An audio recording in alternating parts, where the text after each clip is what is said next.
An error occurred. And we are live. This is Dark Journalist. What a fantastic crowd we have out there in the Ideas Room. We've been getting some interesting signals here about our very interesting stream tonight and connecting up all our technology in the background. Hopefully we're coming through loud and clear to everyone here on this Friday night. And of course, tonight I am joined by the lovely Olivia. Hi, everybody. And Olivia, you know, planet Earth is blue and there's nothing I can do. We're going deep into Antarctica with the Ideas Room tonight, and something very, very special happening in this episode, which is we're going to go to Antarctica through the figure and across history, in fact, through the figure of Lloyd Berkner, the physicist, quote unquote. And why do you say quote unquote? Well, that's going to come to light, which is it's very unusual, which is he doesn't actually have any physics degrees. But he nonetheless is a very, very important figure in history, certainly quite an engineer, and spent a good deal of time in Antarctica with Admiral Byrd. And his career reads like the actual arc of the mystery of the UFO file, Antarctica, the Kennedy assassination.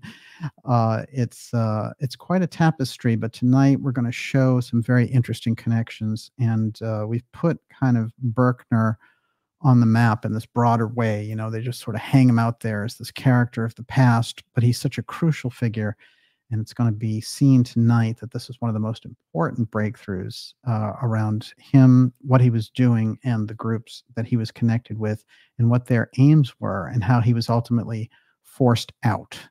And the forced out was not pleasant, but it turned out that we had a guy there who was ex-Share, as I like to call them, who had rubbed a lot of shoulders with the ex-Protect secrecy group. And at the end of the day, he couldn't keep up the double game anymore. And quite a remarkable lifetime. You're going to see tonight there's nothing quite like following the trajectory of Berkner as he glides through history at all these crucial events, including the launch of Sputnik, the launch of Amelia Earhart's incredible career, and right on the heels of Lindbergh going to Antarctica with Admiral Byrd. I mean, this is somebody who really comes across as exceptional.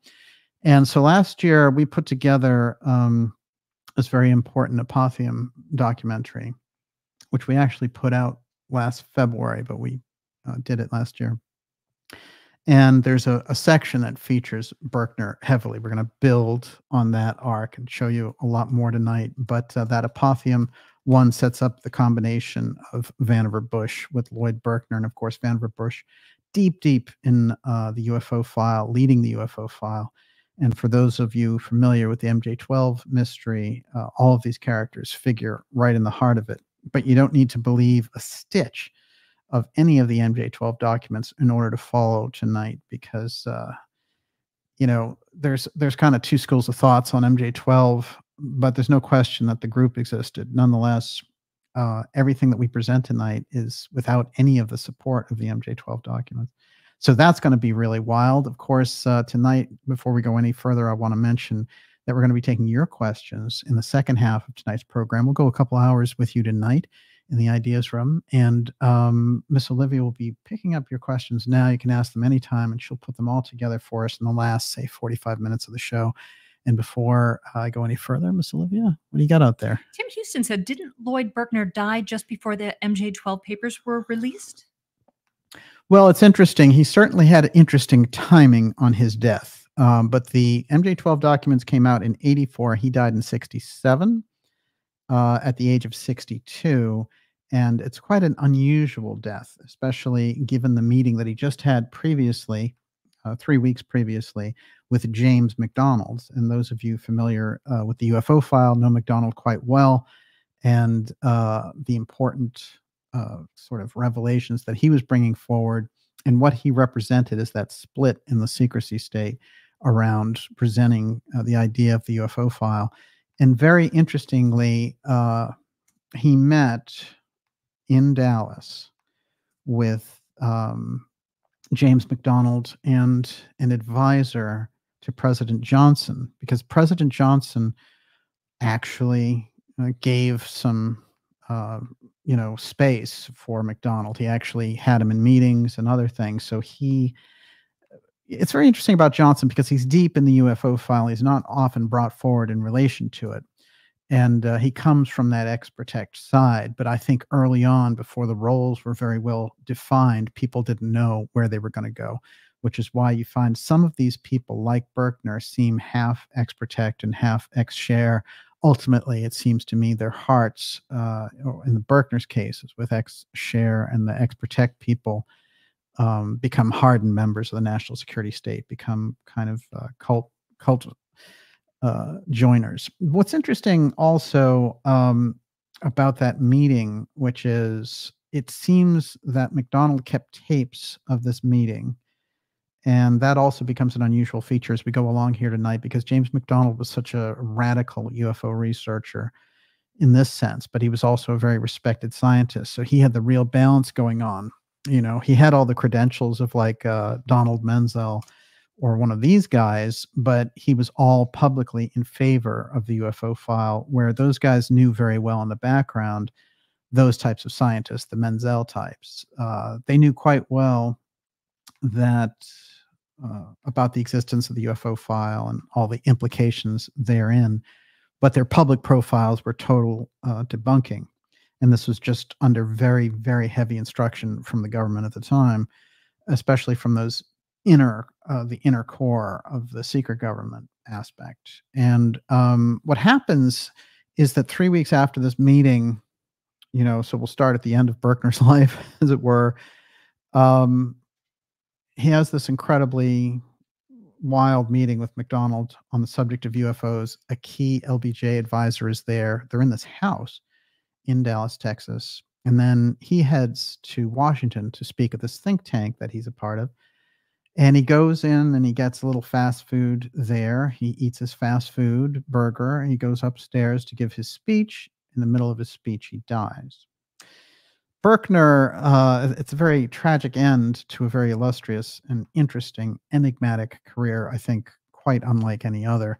And we're going to get into how, McDonald and Berkner and others associated with this push for a more open approach from the UFO file and actually moving that into the culture were sidelined and or sanctioned in the case of McDonald assassinated.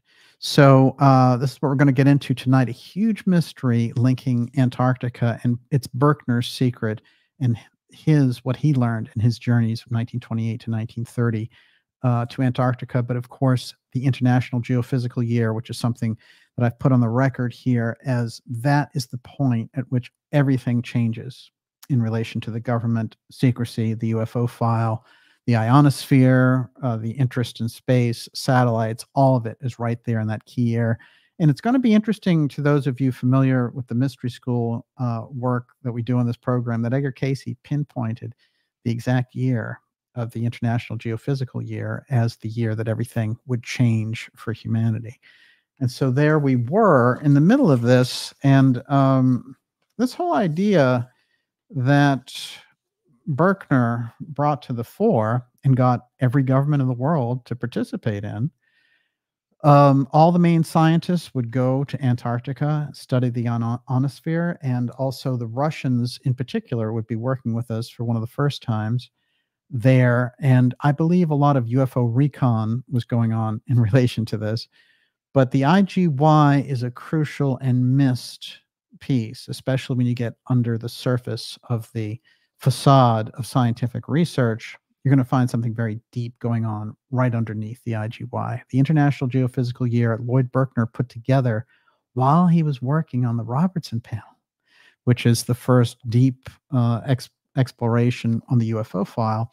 And it's very interesting because when you get into the Robertson panel, you'll see that there's two versions of it, just like we hear there's two different versions of the Warren Commission report. But the fact that he headed it up, and the person who kind of penetrates it in the past for us and gives us some hint that something special was going on there, is Professor J. Allen Hynek. And Hynek gives us that hint that they would put them in these very cold rooms, and they'd make them in this theater watch these UFO videos. And the videos were very compelling, but they would have these people come up to him and the other people who were watching and literally yell in their ear that what they were saying. And they would give them very absurd explanations like, those are birds, those are balloons, that's Venus, whatever it would happen to be. They would yell in the ear of the physicist and be rude. And the room, as Hynek described it, was very cold. These are all interesting tactics, and it brings us into this world of how these things were decided on very early on, and also how those people communicate without putting anything on paper. And we're going to get into that tonight in X Series 174, Antarctica UFO File Mystery, the Lloyd Berkner Secret Revealed. And Admiral Byrd, President Kennedy, and Amelia Earhart, just a slew of very powerful figures right in the middle of this. And I want to remind everybody before we go further, especially if you're new here, to go to darkjournalist.com and sign up for our newsletter. That's a free newsletter. And that's the best way for us to stay in touch. We've been through lots and lots of censorship. And it's interesting when I hear people talk about it, from other media platforms and things like that. It's become kind of the order of the day. And I guess the big experiment in the field to regain the trust of the public is the whole Elon Musk thing. And I think what they try to do is they try to play people on various sides of the fence. But with Musk and Twitter, of course, they've tried to have a more open policy, not throw people off for running a video about the truth. But in any case, if you go to darkjournalist.com and you sign up for the newsletter, it's a free newsletter, and it lets you know about the incredible, and I mean incredible, interviews that we have coming up for you, X Series episodes, documentaries, events.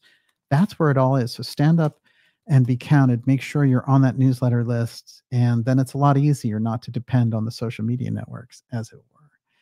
So how's the temperature out there? Good. George Ivankovich says today is the start of the Bohemian Grove out here in Sonoma County, 9 miles away from me. That's outrageous.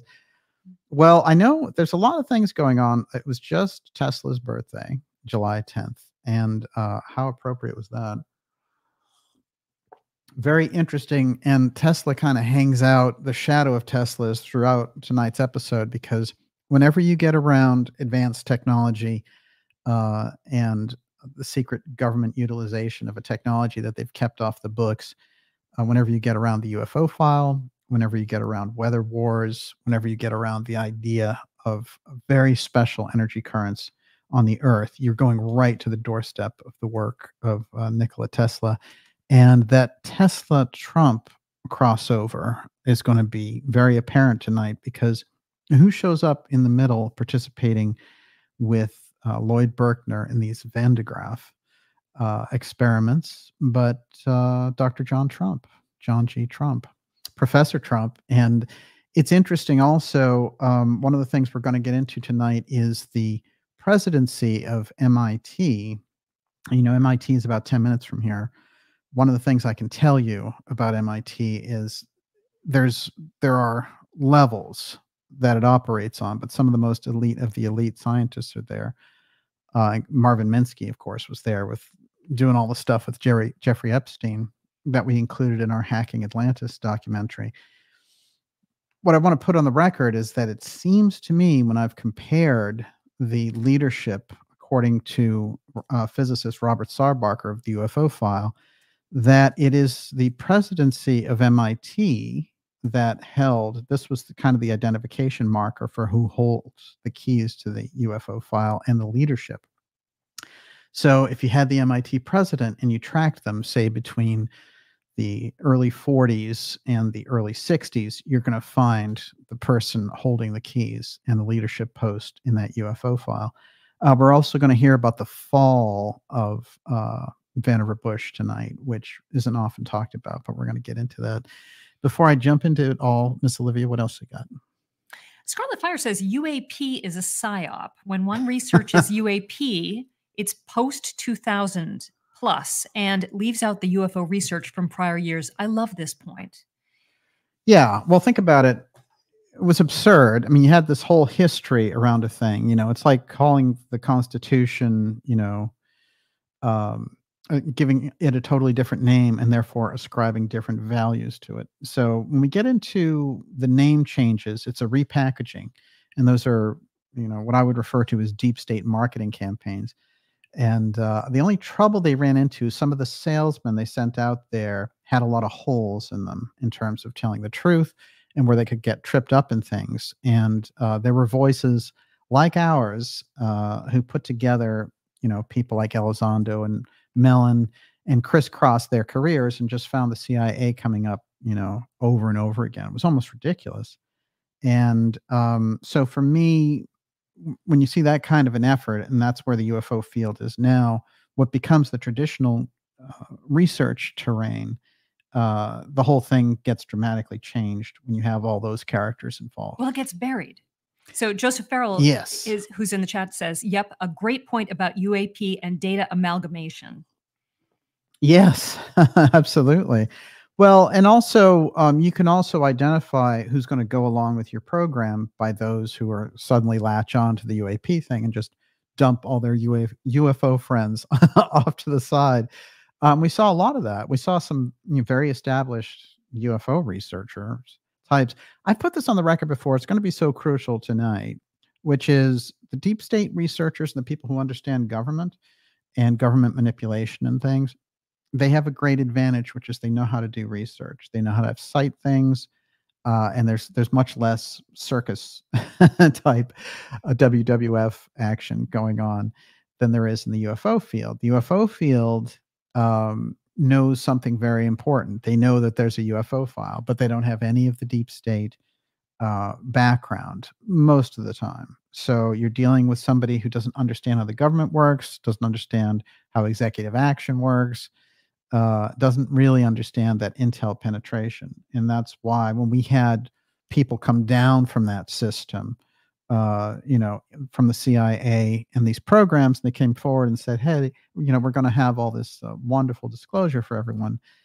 Well, it turned out not to be true because, why on earth would the greatest intel agency in the world give the public the truth about UFOs? It's the most absurd concept. Mm-hmm. This is one of the stupidest things I've ever heard in my life. But you get those people in that field being like, hey, the CIA is on our side. So in a way, they all kind of went nuts, just like a lot of people went over the cliff with COVID and stuff. So we can all be played for fools. Yes, right. There's a song. What is that? Everybody plays the fool. Maybe factual, maybe cruel. One of the things I wanted to point out before we got started tonight, and this is how knowledge along this line of X technology and the deeper factor works, which is when you get into figures like Howard Hughes, for example, and then you go back into Hughes Aerospace and how Vice President Nixon helped them get off the ground and things, it might seem just like a historical anecdote. Well, here's an actual project that Hughes Aerospace created in the late 60s and early 70s, now completely admitted as a reality and launched in the public by Northrop Grumman, who swallowed up most of Hughes Aerospace. It's very, very unusual. Northrop Grumman XRQ-73 Shepherd. This is an astonishing piece of aerospace equipment, but it's based in research and breakthrough research that literally came from the late 1960s through Hughes Aerospace, meaning so much of this technology has been widely developed, has been incorporated in a small group, and they've already been able to test it and all the rest. And it seems like they've sat on it for a good 50 or to 60 years while letting certain things out that they could manage over time. There's always the kind of excuse that like, well, we have Cold War enemies at the time and they couldn't do it. And then when the wall fell, well, you wouldn't want a rogue nation to get their hands on it.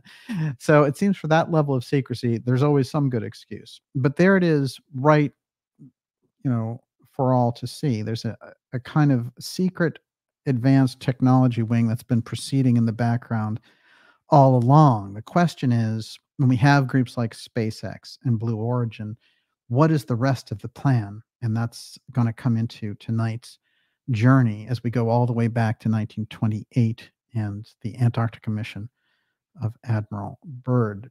Can I throw you a question about Admiral Byrd? Oh, yeah, sure. Okay. Brian B. asked, DJ, can you comment on whether Admiral Byrd was deep state? I get confused about that due to his cousin's apparent links to the JFK assassination. Yeah, well, D.H. Byrd and Harry Byrd are in tonight's episode. So you're going to that's going to kind of play out. But as I said, what becomes X-Share and X-Protect, it's interesting because for a while, you might be working as X-Share, and then the whole game is co-opted by X-Protect. And if you don't go along, then you're out. And you'll see a lot of these people get out. Vannevar Bush gets out, you know. You'll also see that the UFO file people on that level, like, for example, we learn when we go into research that FDR and Vannevar Bush were inseparable, and that FDR delegated almost every major scientific decision to Vannevar Bush. But we also know from deep research that Vannevar Bush is in charge of the UFO file. So when you put those things together, you start to see, oh, the UFO file plays into the entree that these people have into this world. So there's a kind of a trust level. But there's also a famous thing where there's a wonderful autobiography that Vannevar Bush did, but they cut out passages that were his remarks about Harry Truman and passages about his remarks in relation to Admiral Forrestal. And it's interesting because James Forrestal has a very important role to play in all this because of the launching of JFK's knowledge base around it as well. But it is very interesting because in those chapters, what you'll find out is that Vannevar Bush said, I thought I was going into another great relationship with Truman. He was sharing all this stuff with me.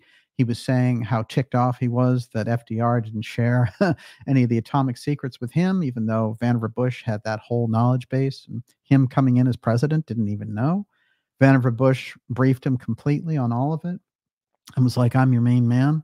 And for that first year, they were, you know, lock, stock, and barrel. I have quotes tonight that I'm going to read of Vannevar Bush and what he had to say about this relationship. Out of nowhere, snap.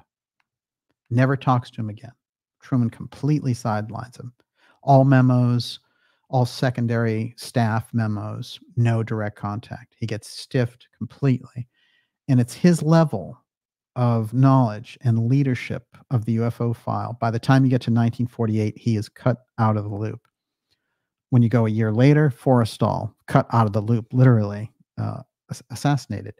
So there's big shakeups in that world. And when we look at it, what we see are, you know, movies like Oppenheimer. They'll portray it as, oh, there was, you know, it was just about the communism thing. And then, you know, they didn't want these peaceniks who were commies and all this kind of thing.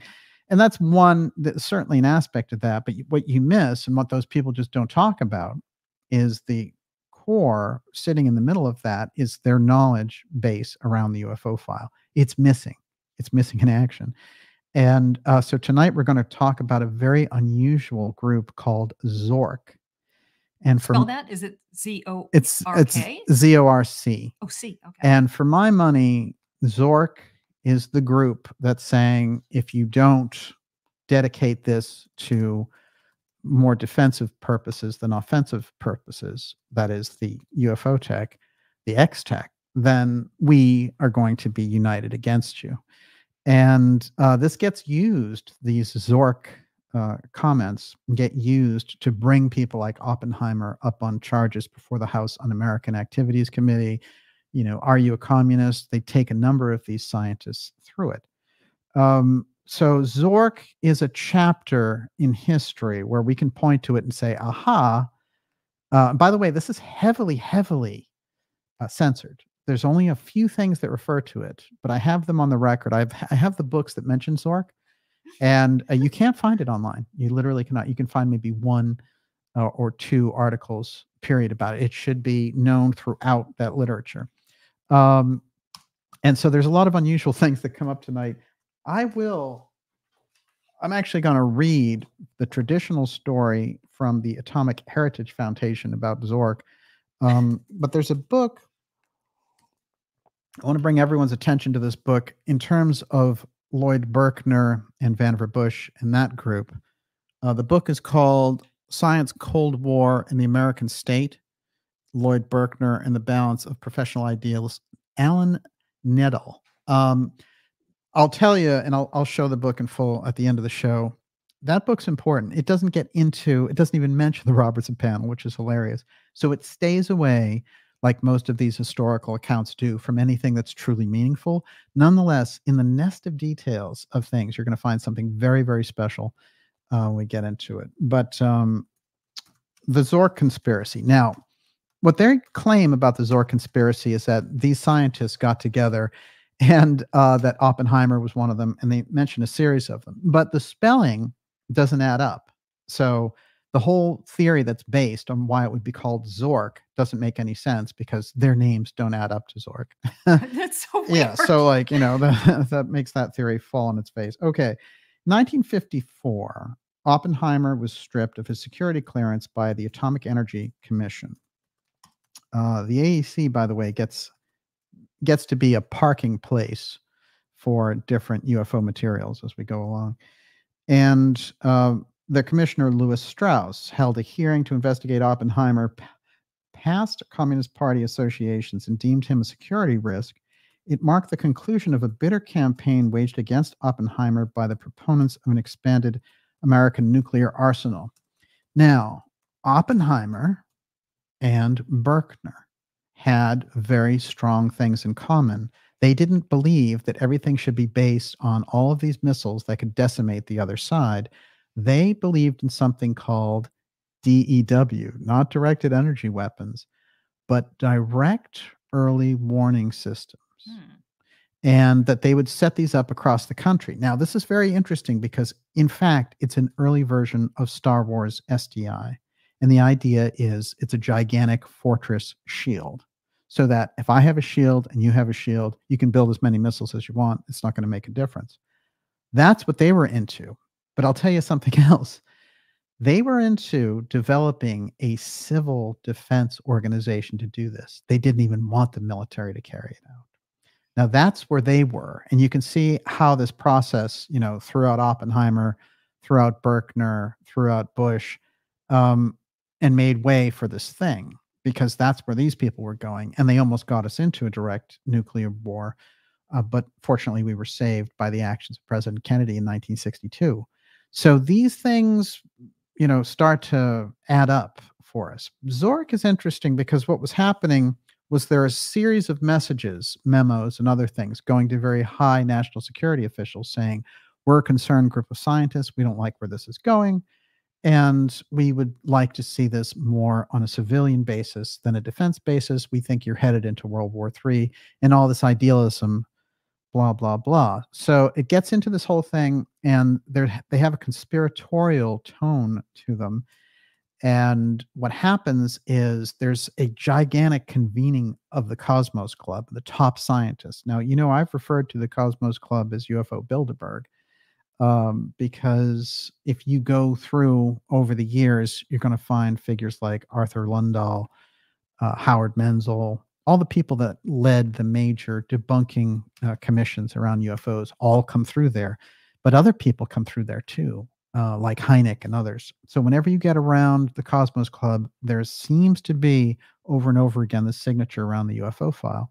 Another weird thing, if you're familiar with the series of shows we did on the Cosmos Club, is that the man who started it lived for 5 years in the 1860s in Cape Girardeau. Now, Cape Girardeau becomes the launching point in 1941, really, for the UFO wave, 6 years before Roswell. There's a gigantic crash there. There's bodies. That whole storyline comes directly out of Cape Girardeau. So, when we look into how this plays out in history, there's something about the Cosmos Club that seems to be right in the heart of all this. In any case, the Cosmos Club has this meeting, and they're very concerned about Zork. They want to know who are these people and all the rest. But it gives the deep state that excuse to take their enemies and ride them before these kind of kangaroo committees to strip them of credentials. etc. And it elevates people like Edward Teller, who takes on a very aggressive pose and wants to develop hydrogen bombs and things of that nature. Interestingly enough, one of the major figures that came up with Lloyd Berkner, just for background here, is Merle Taube. And Taube is very important because he's one of the people who came out of this University of Minnesota, series of groups of large scientists, major scientists, influential scientists came out of this group. And Taube is very interesting because I believe he's an ex-Share guy who turns into an ex-Protect guy. But one of the things that he has to say is that the implications of testing the hydrogen bomb weren't revealed until 2 years after the fact. Now, that's what he's saying on the record. Just imagine if you're dealing with projects that are truly secret. But he's saying for something that was already known, the hydrogen bomb, that they hid the effects, the decimation, the devastation that it had caused in their testing. They hid it for 2 years. So you have to think about in the relationship to what goes on and the background of what goes on. So let's just get a little biography. Let's assume that you haven't seen the Apothium documentary, although that's the first thing you should do when you're done with this show. So here's a little background on Berkner. Berkner, his father is from South Dakota, and there's a lot of cold climate stuff that he experiences in his youth as his dad is doing meteorological work. And he's basically a weatherman. And what happens is they move the family to Minnesota, and he becomes obsessed with radio and gets spotted very early as kind of a radio genius. And it's one of the odd things when we get into the life of Berkner, because we understand him later so well, but his early years are quite unusual, including the fact that he was friends with the younger relatives of Herbert Hoover, President Hoover, who at the time he was friends with these younger relatives of Hoover. Hoover is the Secretary of Commerce. And it's interesting because it is this whole Commerce Department that seems to move Berkner's career throughout. And I have a feeling the more we dig into him, the more we're going to find out that his government connections come through that, because he's often doing projects. And even if they are projects around radio or whatever, he's doing them for the Commerce Department. A few things to note about his early career, which is that when he goes, he wants to be a pilot as well, as he's fascinated with radio. And he develops some of the early, most advanced radio, and he installs them on ships. And he's somebody who's known as this person who can connect up radio all the way from Panama to the Midwest. So he's, even at a very early age, 17, 18, 19, he's already on this fast track. He goes to New York and he wants to be a Navy pilot. And it's interesting because what happens is, because of his eyesight, he's not allowed to do it. And so there's a story by someone, an admiral who was at his funeral, this got shared for his biography, who said, let's go and show up and fake it anyway. And we're both going to be pilots for this. And they do. They show up and they fake it and they become pilots. And even with his eye problems, he's able to become a naval pilot. But by kind of putting himself in these different areas, he gets into this nexus of, including an early skirmish with RCA, who claimed they own the patents on certain radio waves and things like that.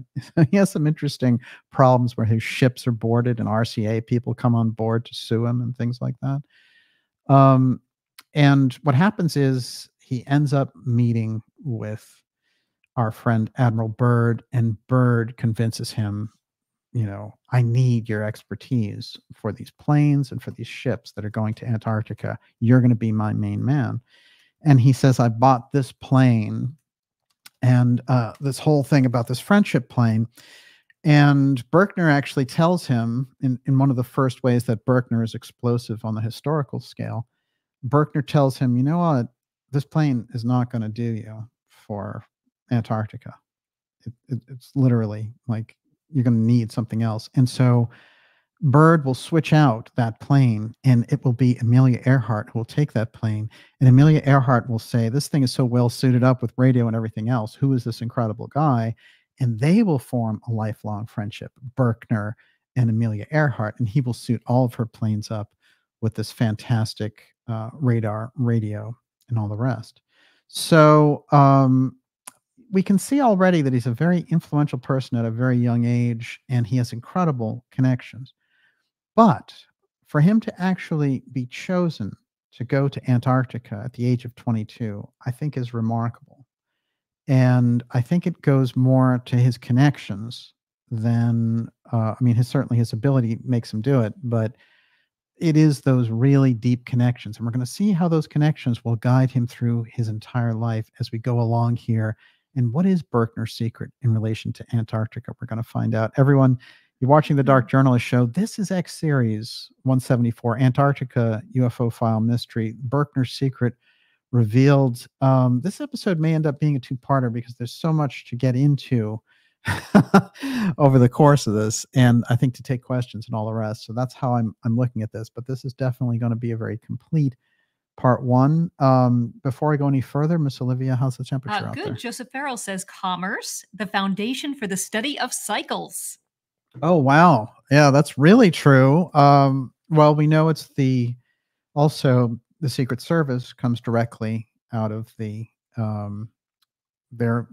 part of the Treasury Department, right? So we're getting we're getting interesting cross purposes here, but I think that the connections indeed are interesting, and somehow Hoover is a background figure. And there are occasions in his bio where they have him talking with Hoover. So they never say, oh, Hoover did this for him or Hoover did that, but I'm inclined to believe there's something major going on there. Berkner, I'm going to flash forward for a moment and show that Berkner, when he headed up the Robertson panel, his job was to be a big debunker. And it's interesting because, as I said, you know, the whole cold theater thing and the way they would have the physicists come in and look at these videos of UFOs and try to kind of yell them into submission that it's not what they're actually seeing. And one of the things that J. Allen Hynek said about some of those sessions that I found interesting was just how good the UFO footage was. So it was very interesting contrast between what you were being told. So they weren't showing them bad footage and saying, hey, this is bad. They were showing them A+ footage, but telling them it wasn't what they were seeing.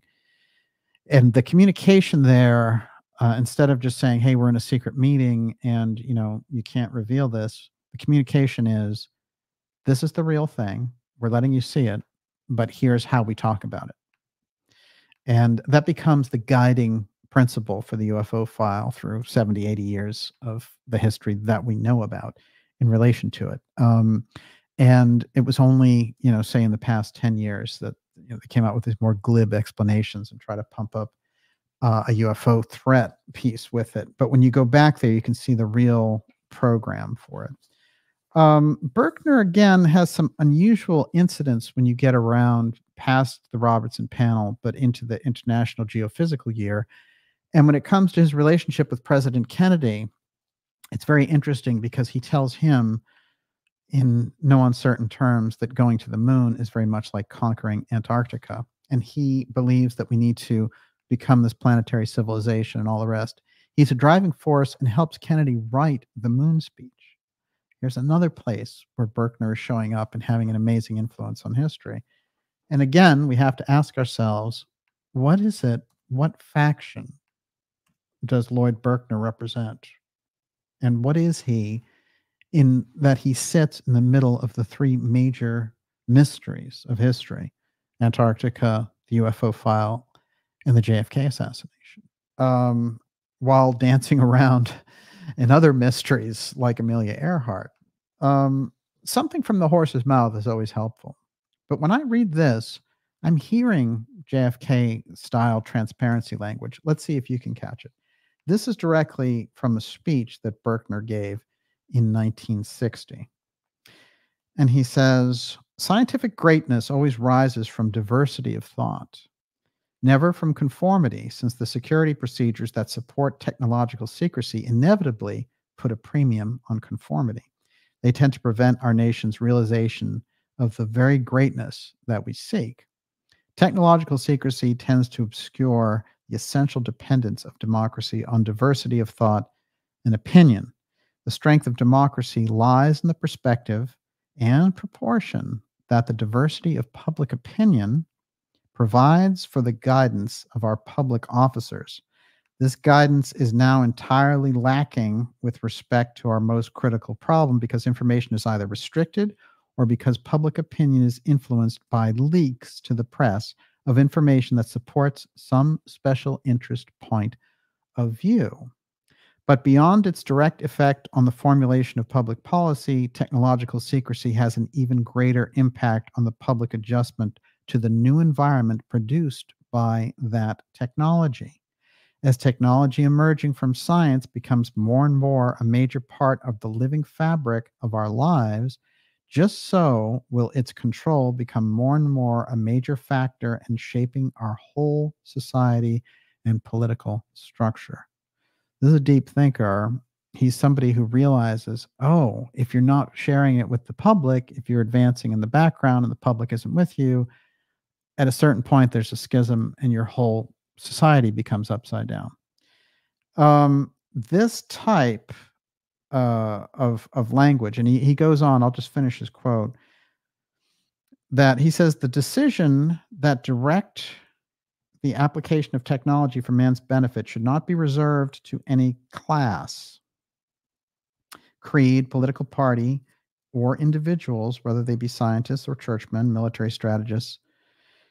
For the concept the concept of benefit may be viewed differently by different groups. This responsibility for the application of technological development to man's benefit must rest with the whole of society, of which society is only one part, and in which each man, on the basis of his peculiar experience, partakes of that decision. So Berkner is instantly in this kind of X-share mentality. He's seen it. He's seen it up close. He's been challenged by the likes of Curtis LeMay, called a peacenik and things like this, even though he helped them very much during the World War II effort. He was one of the main secret guys for developing radar, radio, and surveillance and all the rest. So he's seen that structure. And so there's a group of them who realize, oh, society's going to head over a cliff with this. Now, we understand it traditionally when you understand you're talking about atomic energy and the struggles that were going on back there. But what's missing in the conversation is the UFO file. Now, when we understand that he's referring to the UFO file in this conversation as well, and we can easily do that, we're not just throwing him into some kind of UFO whirlpool for the heck of it. This is the guy who headed up the Robertson panel, after all. But I have other key information about him in relation to the UFO file. And in my opinion, the reason that there's such a heavy mystery relating to Antarctica in the UFO file is the thing that gives guys like Berkner and like Bush and like Byrd something in common, and why they're trusted on such a level by presidents, etc. They have brought forward something very heavy on the secrecy side, and they've kept that secret. They become very valuable players on the inside. So that crucial kind of informed court of leadership. And so that's why we have people like Roosevelt trusting Bush, trusting Berkner, trusting Byrd on such an incredibly high level. So this is an interesting thing also, because we have to think of some comparison now, which is if you had a major scientist out there and he was so trusted by the political leadership. And I think we can get into that when we get into the leadership of President Trump and some of the people that he's taken on. Everyone, you're watching the Dark Journalist Show. This is X Series 174, Antarctica UFO File Mystery, Berkner Secret Revealed. We're going deep into the subject matter tonight. We got right into it. There is a lot of news, and there's a lot of political things to catch up on. There's a lot of, I would say that 2024, is really the year of the legal case, brought justly or unjustly, but we're seeing that this is really a year for cases that are just wild, including the case by the prosecutor in New York against President Trump, and how every major legal official or authority is just looking at that case and saying they're going to throw it out, but it's such a leverage because, when we're in this situation between Trump and Stepford Biden, we're looking at a very dangerous level that these guys will go to the lengths of anything to keep Trump out of the White House. And we're seeing exactly how they're doing that, along with what looks like a palace revolt inside the Biden camp. And a lot of people say that's stage and scenery, but I think there could be a genuine split on the Democrat side. And I think it works something like this, that some of them think, oh, if we can just drag President Biden over the finish line on November 5th, then we're all set, and then you can always have Kamala or whoever else come in and run things. And there's another group that says there's no way, and that, he's polling at like 36%, and he's flubbing in public, and he, the thing that the media has been hiding about his cognitive abilities is just out there for everyone to see, and the way that that's going to play out. Well, I don't think the Obama types like to lose. And, the whole point behind that whole thing with Obama and the 2 terms and, the hope and change and all the rest of it, they're not people who like to lose. And I think that when they got into the situation with Hillary, it was very unusual. So let's put it this way. I think that they have another plan up their sleeve, but I do think it's possible for a genuine struggle to be going on between the forces around the Bidens wanting to stay in power and this other group that's saying, we control the money, we control the strings. You're going to have to move aside because you're too much of a public embarrassment. I think that that's very possible. And I think that they were willing to stick with him as long as he didn't fall on his face, because they're perfectly, capable of promoting him. But when they see him going down the way that he is, then they don't want any part of it. So I think that struggle is going on. We're going to see that play out here over the next sort of 6 weeks, I would say. But I think that their convention is August 20th, and it's July 16th is the Republican convention where they nominate Trump. So that's coming up. Worst astrology possible. Oh, yeah. That's right. The astrology is completely upside down for that. So it's very interesting to me how this is going to work out. And, Trump has to pick his VP next week. And a lot of people were afraid that it was Marco Rubio because he went directly to this place, Doral, Florida, which is a very nice town, but it's also our friend Rubio's hometown. And Trump gave a big rally there. But there's a lot of VP action. Of course, ultimately, the VP with Trump isn't going to make any difference because, just by the way he operates, he's going to be the guy at the top of the ticket. But I do think that there are people out there who could signal, like Tulsi or someone like that, who can signal to that kind of almost more libertarian thread out there in the voting electorate. And or disenfranchised Democrats. Yeah. Oh, yeah, absolutely. Who will never vote Democrat again. I think it would be a thrifty, clever, very deft move. And so I think that there's a lot of possibilities there. I've kept a lot of, eyes in contact on the Robert Kennedy campaign. I think that Bobby's campaign has kind of done what it was meant to do, which is, it brought a lot of the important issues out. It checked out the playing field, and it kind of gave this overview of how you can put together an independent party for 2028. But the idea that those people running around saying, oh, even Bobby said, well, it can be a contingent election and I can win. A contingent election is when nobody gets 270. I've gone through these electoral maps before. You have to get 270 electoral votes. New York, Texas, and California are gone. So it's very hard if you're an independent to get anywhere near even 100. So,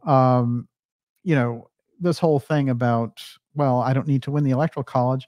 If nobody gets to 270, it'll go into the Congress. I can't think of anyone, and I mean any congressperson, that would vote for Kennedy, not because he's not a good candidate. He's a great candidate, but they would never vote for what he represents, any kind of transparency.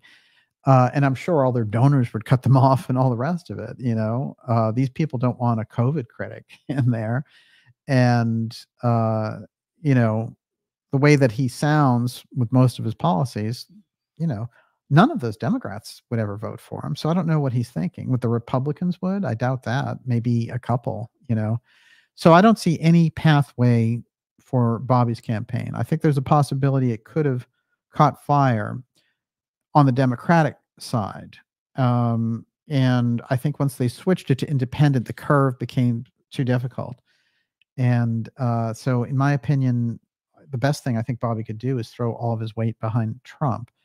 And I do want to mention this, which is I see a lot of signs out there, and a lot of people saying, well, don't participate, just walk away because you don't want either one of these candidates and all the rest of it. Look, I think with the southern border situation and millions of people pouring into the country because of the Biden regime's policies, that's a deciding factor. So it's not that you're voting for perfection by getting Trump in, it's that you're voting to lock up the border, and it would be the same thing if you had a patient who came into a hospital and they were bleeding. You might have all these other things that they need to be addressing, but you have to stop the bleeding. And if you're a surgeon, that's what you would do. You'd go to stop the bleeding. Well, the next president needs to stop the bleeding of the border of all these amazing amounts of people that are hostile to America coming into the country. If you don't stop that, there won't be any conversation about this issue or that pet issue. So that's number one. And so therefore, changing the Biden regime, the only person I think who can do that is Trump. And I also think that in general, Trump's no saint and you're not going to get perfect policies, but you're going to get so many policies that fall under constitutional umbrella that whether it's the Second Amendment or Supreme Court justices or the border or the whole trans and the military, the whole thing, you're going to get a much more conservative but down the middle approach from Trump. So that conservative almost seems centrist at this point. And the other stuff, with the Biden regime, it's complete insanity at this point, and Biden himself, of course, not in any mental condition to run the country. So you have to get rid of the Biden regime, and to have Bobby out there as a, like a hope and change thing that could divert from Trump trouncing Biden is not a good idea. And I don't think, I think that the Democrats have looked at Bobby and said, well, he might be a problem. So they've been against him. It's true. And I don't think, I don't think that he should have left that primary. I think that he should have done the whole primary and said, as a result of being bamboozled by the Biden administration, I'm starting a third party. And then he'd have 4 years to build it up. That's the way you do it. This kind of putting it together, on the spot. And I think that Bobby does have some good ideas, but I also think his campaign has not been run the pits, and it's not been run the proper way. So, they've focused on the wrong things. And, those aren't the people that I would have selected to run his campaign. But, and the VP and was a terrible choice. But here's what I do think can come out of this. And again, we have the echo here. Remember what you're dealing with. You're dealing in the 2024 campaign. There's an echo of Camelot in it just by the mere presence of Kennedy there. You've got Trump in the echo of the UFO file and John Trump in the Space Force, which he brought forward and put on the record. Look, that was the first major division of the military that had been set up since the Air Force. We're talking about the late 1940s. I mean, this is a very major move, the Space Force, and it was done for a reason on the executive level. It was the first move against that deep state structure. That doesn't mean Trump's perfect, but he comes out of a different wing of that America First deep state. And that's a heck of a lot better than anything from this crazy other empire building group. So I think that there's, when you see that, and when you see him wanting the executive control of the UFO file under the Space Force, that's different. And I think a lot of people have been trying to, and I have to say this in Trump's defense, they've been trying to say, well, he's all for digital ID and he wants to do all this stuff. Trump never promotes any of that. I've never heard him promote any of that. As a matter of fact, he seems disinclined towards those things. He's anti-CBDC. So let's get clear on his record. And I think it is a shame that we have smart people out there, even people I've had on this program, like Whitney Webb or something, who I like, but can be wrong on this when they say just walk away and, write in Bernie Sanders or something. That's ridiculous. It doesn't do anybody any good. This is not the election for that. Yeah, this is not it. No, you have got to. I don't care who that president is. If it had been Bobby or Trump, either one would have sealed the border. That's crucial. So that's my opinion from a presidential level. You have got to, as an American president, secure the country and get us out of the war in Ukraine with Russia, where it's on the doorstep of World War III because we have some crazy neocons like Victoria Nuland running this ridiculous show, and they're the same people who got us into the Iraq War, etc. So, we need to look at these things and really kind of size it up and say, who is the person who can step into that role? And I think it's easy to just say, well, I won't vote for anybody. And this is not the time to lay on the sidelines and say, well, as long as I look to my local electors or something. It's not, the entire structure that's set up right now is the president is the head of the political body, and you can't have the body without the head. When it gets to these different portions, you have got to have somebody at the helm. It's not that they can do it alone, and you will need all that local support and local control coming to the fore, but you need the rallying person. And look what the things, for example, if you go back through history, presidents like JFK were able to accomplish. FDR, some people love him, some people hate him, but look at the things that he accomplished.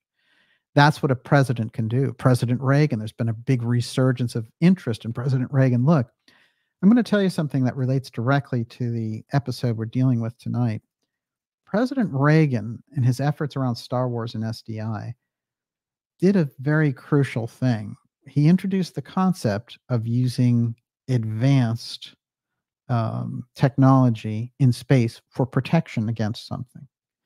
And what we found out later through people like Colonel Corso and others is that they were protecting themselves against the potential of a UFO threat.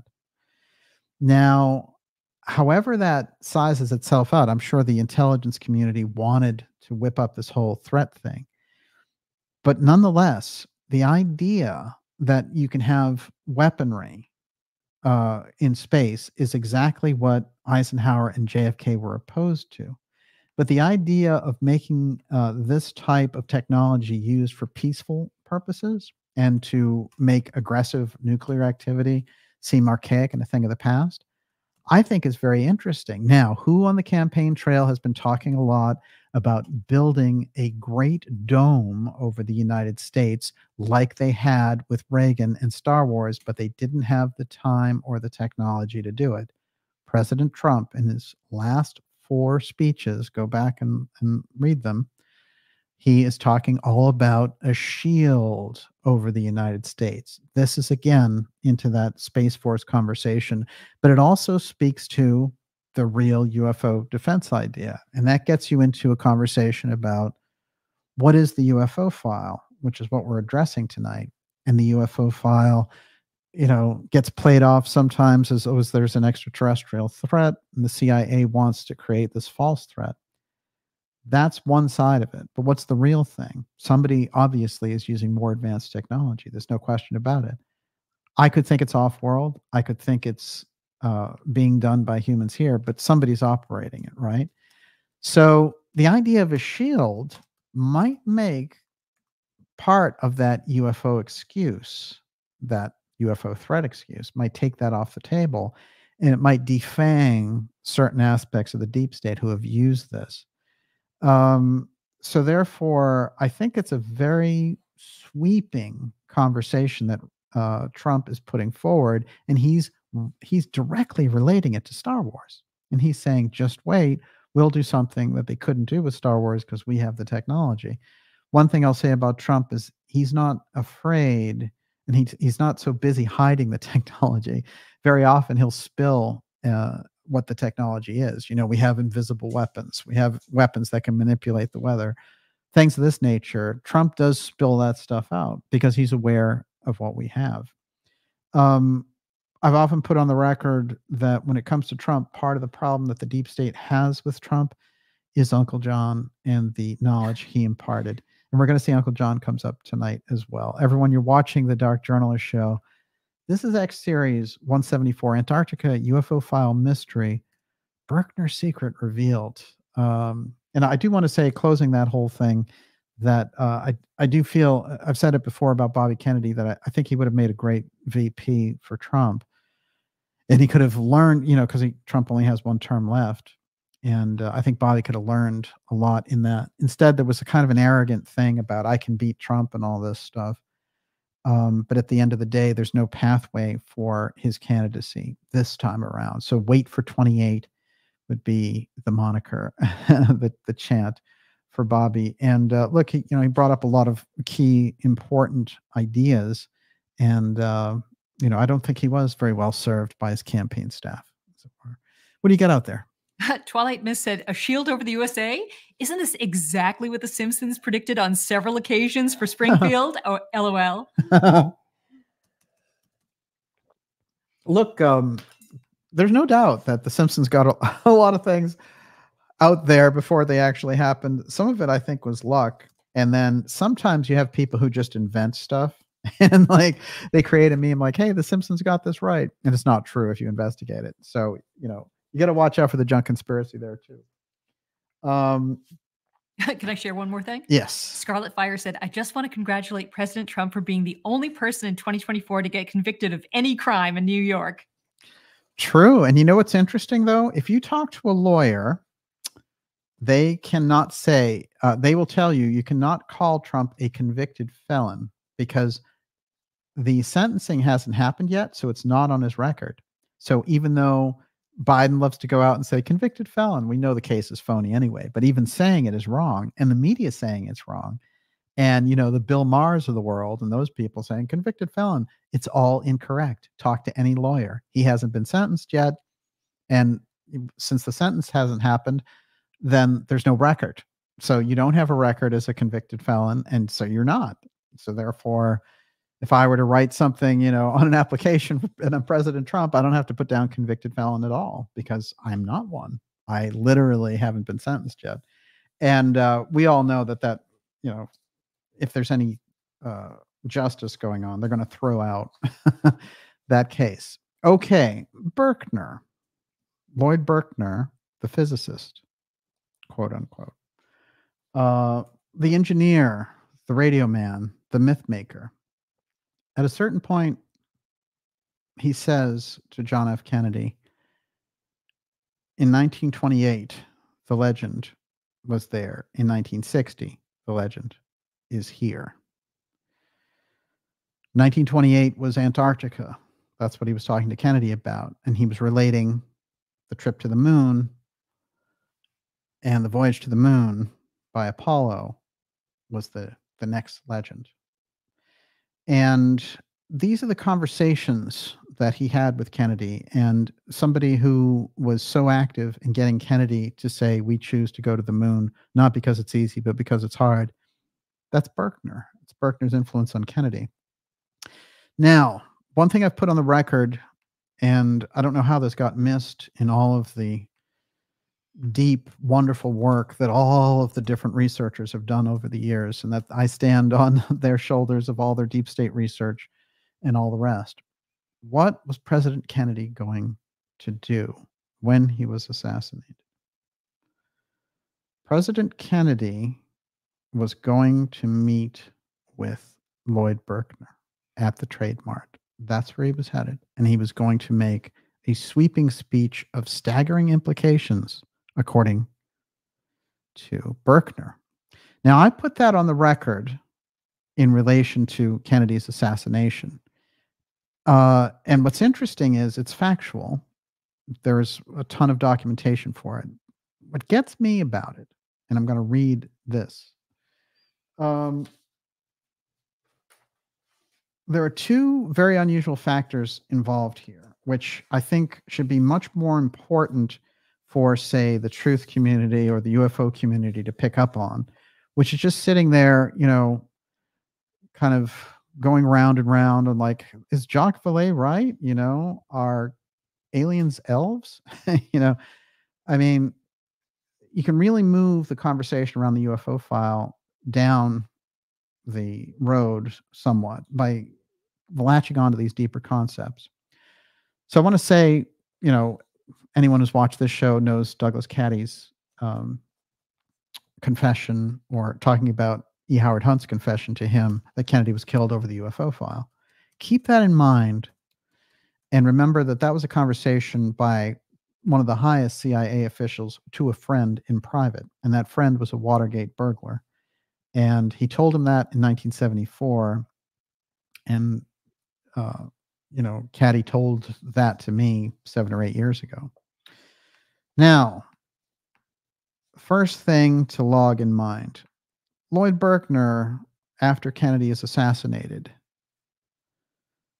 and we're going to get into the speech that they were going to give together, but Lloyd Berkner places at the Founders Building a 1963 time capsule.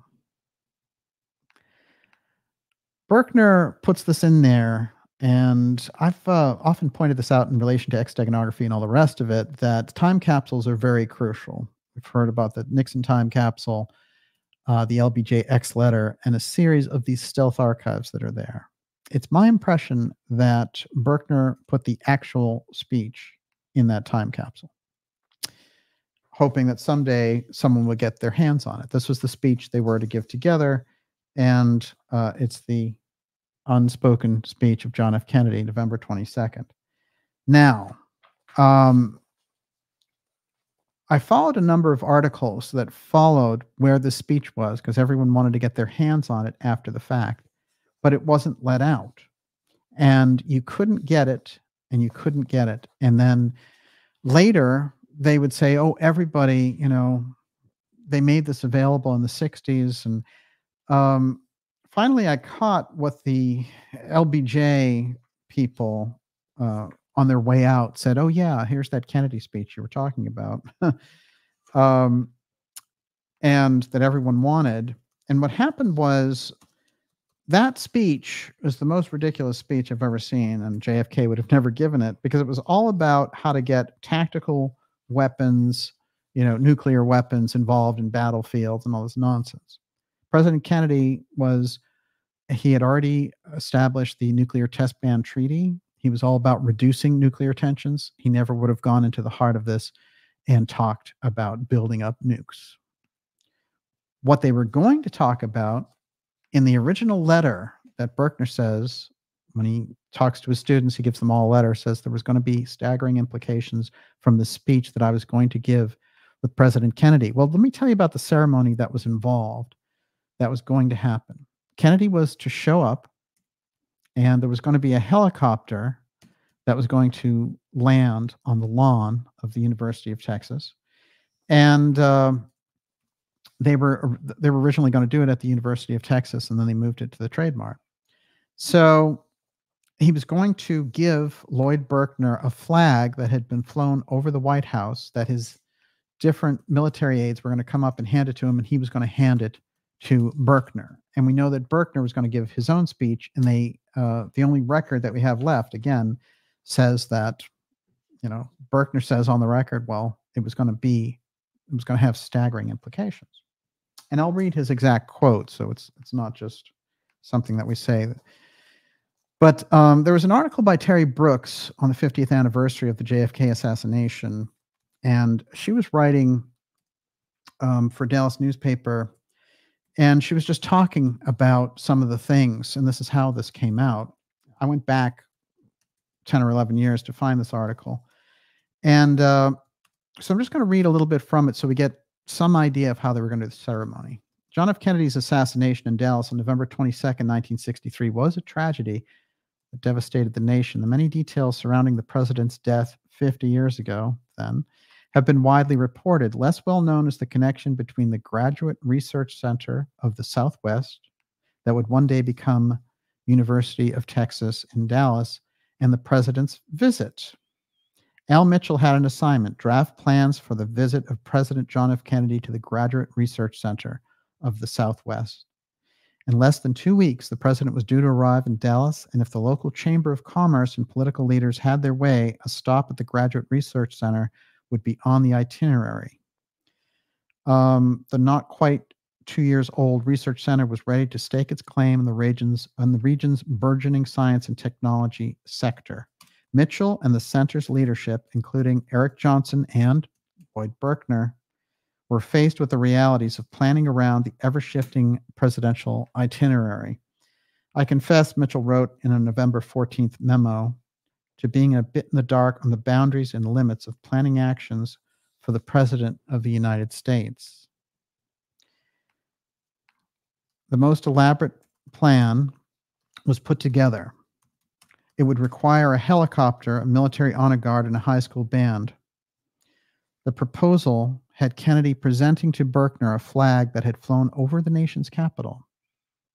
The flag would be couriered by a center scientist from the site of the presentation to the Dallas Trade Mart via helicopter.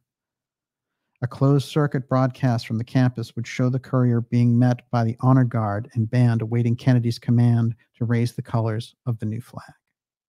Another plan also included World War II military service that linked Kennedy and Berkner. Now that's interesting. Who knew, really, in all the midst of all of this, that Berkner was such an important person in Kennedy's presidency? In all the different things that I think you would hear about him generally, it wouldn't come up. And I think there's a reason for that also, as I think that they have attempted to make him a marginal figure. Interestingly enough, the same year that Kennedy gets elected president, a weird thing happens to Berkner, who's already led and shown his, kind of loyalty to the country by leading the Robertson panel. He's already led the IGY. He's also an amazingly trusted scientist in all this.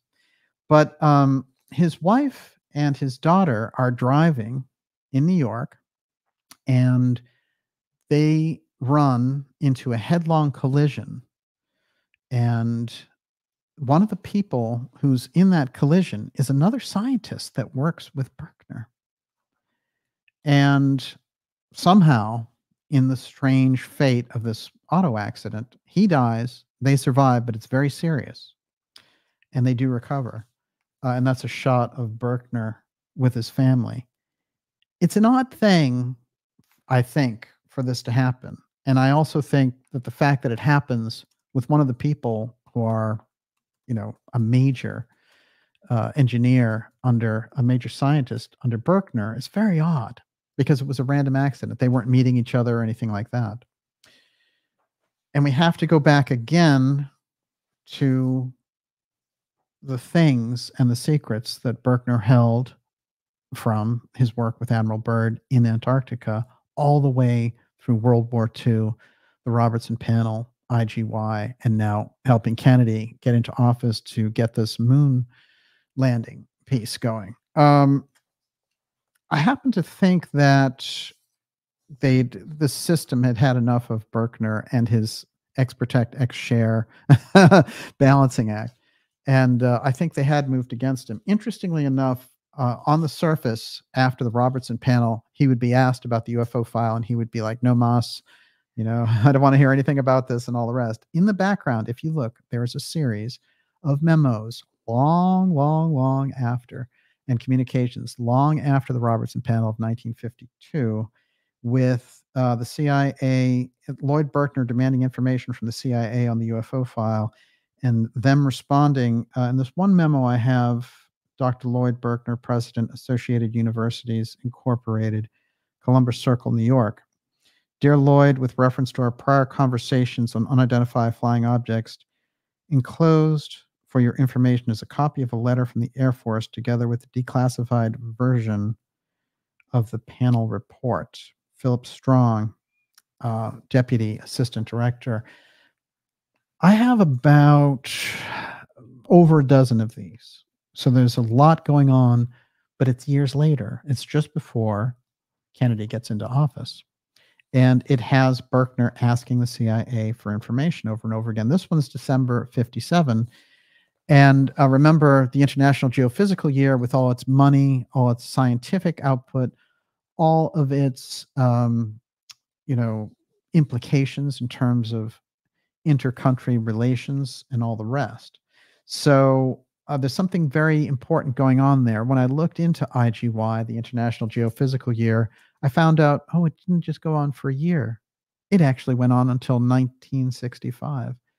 And in my opinion, it actually never stopped. And this is what gets interesting. So the IGY is understood as this one thing where these scientists get together and measure the ionosphere and learn these different scientific things, and they share all the info and the world benefits from it. But there's something interesting about it. I've described it as a kind of a UFO espionage or espionage, as it were. So a couple of quick things from the official obituary of Berkner also give us a hint of some of the things that he was working on. A leader in shaping U.S. science policy over the past 2 decades died on June 4th in Washington, D.C. Now, remember, he dies just after meeting up with James McDonald and this top advisor to LBJ in a house, and McDonald keeps a 3-hour tape of the meeting. He was asked by Secretary of State Dean Acheson to set up the first military assistance program under NATO in 1949. Think of how deep this guy was in the whole structure. In 1950, 7 years before it takes place, Berkner suggested the International Geophysical Year and became the principal administrator of the U.S. part of the program, including its operation in 1957 and 1958. He was a champion of open international exchange of scientific information and often criticized the government for its excessive secrecy. Here's a guy who's right in the heart of the whole system. He doesn't blow a cork and go out and give a press conference, but he is pushing, again, transparency. He's on the X-share side, and he's adhering to X-protect secrecy. Following his graduation, he went to Antarctica as a radio technician with Admiral Byrd, his expedition, as we talked about. He was able to be the radio man in the first air flight over the South Pole. Again, his significance showing up over and over again. From 51 to 60, Berkner was head of Associated Universities, Inc., formed by 9 universities, and operating the Brookhaven National Laboratory for the Atomic Energy Commission. So this guy's right at the heart of all the secrecy. He sees what's going down, and he has the deep tie into the whole nuclear conversation. But he has the deep tie into the UFO conversation.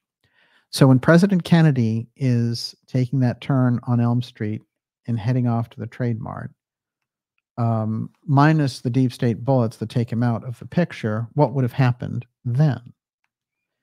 So I gave you that little background on the speech and the speech that he was to give. No one knows what the actual speech was. We know that they doctored up this thing later in 1969. And the Associated Press was like, oh, no, that's the same one that we got. It was supposed to be the president's speech. Nobody ever produced the original. We do have this big thing that Berkner in December of 1963 makes this whole thing about a time capsule. It's my conclusion that Berkner is taking that piece of history and preserving it. And it's interesting to talk about the history of that time capsule. I will get into it if we have time here tonight. And so now I'm going to move us further into this by bringing in 2 other major historical figures. One of them is Forrestal, and the other one is Eisenhower. Everyone, you're watching the Dark Journalist Show. This is Antarctica UFO File Mystery. Lloyd Berkner's secret revealed. It is the UFO file secret. And we're going to be taking your questions here shortly, say in about 20 minutes. And Miss Olivia is taking those now and putting them together. What do you got? David Donaway, did Berkner lay the groundwork for HARP? Berkner persuaded the Bureau 7 to initiate a $500,000 project for studies of the ionosphere using radio pulse transmissions. Was Berkner imagining a kind of dome of surveillance able to measure disruptions in a force field around the Earth to indicate man-made or non-human perturbances? See, this is very interesting, and I'll tell you why this becomes a crucial question. One of the things that he says when he's talking about using a civilian defense for doing this as opposed to the military, and he proposes on doing it immediately after World War II. And he's not in favor of this gigantic military buildup and the national security state and all the rest of it. One of the things that he uses as why we should do this is we don't want to get ourselves into a situation like the Swedish ghost rockets. Now, this is fascinating because, again, here he is hitting at the UFO issue. If you go into the ghost rocket phase, you have this strange thing that took place right after the war. And it's all of these weird rockets that are seen everywhere and going into water and all the rest of it. And nobody can figure out what the whole ghost rocket thing is about throughout Europe, but particularly in Sweden, they had all these reports about it. Berkner's saying, look, if you don't want this whole kind of, thing going on where we don't know what we're dealing with, basically UFOs hitting all of these different targets and we can't track them, we don't know what they are. The best way to do that is to have this early warning system set up through a civilian defense in America. Now, there's a lot of players around Antarctica who get into the civil defense planning. And this is what's interesting, including D.H. Byrd, who is the cousin of Admiral Byrd. And D.H. Byrd will set up something called the Civil Air Patrol, which is, kind of a state by state piece where different groups get together and they're non-military, but they get together and in the event of an enemy attack, you've got this civil patrol thing going on. It's an early warning system. Now, one of the people who was recruited early on in that, and if you follow my JFK work, you'll know that Lee Harvey Oswald at the age of 15 is recruited into that world. And later, he's going to be working in the same building that D.H. Byrd owns, which is the Texas School Book Depository. When you get into the Kennedy assassination, the things that we put on the record about the Antarctica part are just undeniable now. But then again, you say, well, what about the UFO file in Antarctica in relation to the JFK assassination? Well, those aspects are so deep. The aerospace piece in the Kennedy assassination is much more palpable and powerful as opposed to what is often portrayed out there, mafia, Cuban stuff. And it's funny because even some of the people who have big breakthroughs and are like, oh, now I see that the Kennedy thing was an assassination, and it was, it wasn't a lone gunman, it was all this other stuff. They just think it's the mafia and the Cubans. Even Bobby Kennedy doesn't talk about it except to talk about it in relation to the whole Cuban thing. He does say that there's intelligence involved, but he thinks that they're using anti-Castro Cubans. That whole thing about Cuba, first of all, we don't understand Cuba. And if you have to get into the hot zone research in order to understand what the Cuba flashpoint is all about, if you don't understand that, then it looks weird. Because anywhere you go in Central America, we could have had the Cuban Missile Crisis. Why didn't Khrushchev put the missiles in Nicaragua? There's a reason that Cuba was so important. And it's also, when they said, oh, the mafia was losing money and all the rest of it. Well, that's true. But those fortunes go up and down. It's not like the entire government's going to lose its head over one small casino run island. So it's never been very clear, the things in relation to Cuba on a foreign policy level. Why is it Cuba that brings the world to a nuclear brink? Why didn't it come to a nuclear brink in a different situation? Well, if you understand the hot zone research, you're going to understand Cuba on a much deeper level. There are geopolitical implications. There are archaeological war implications.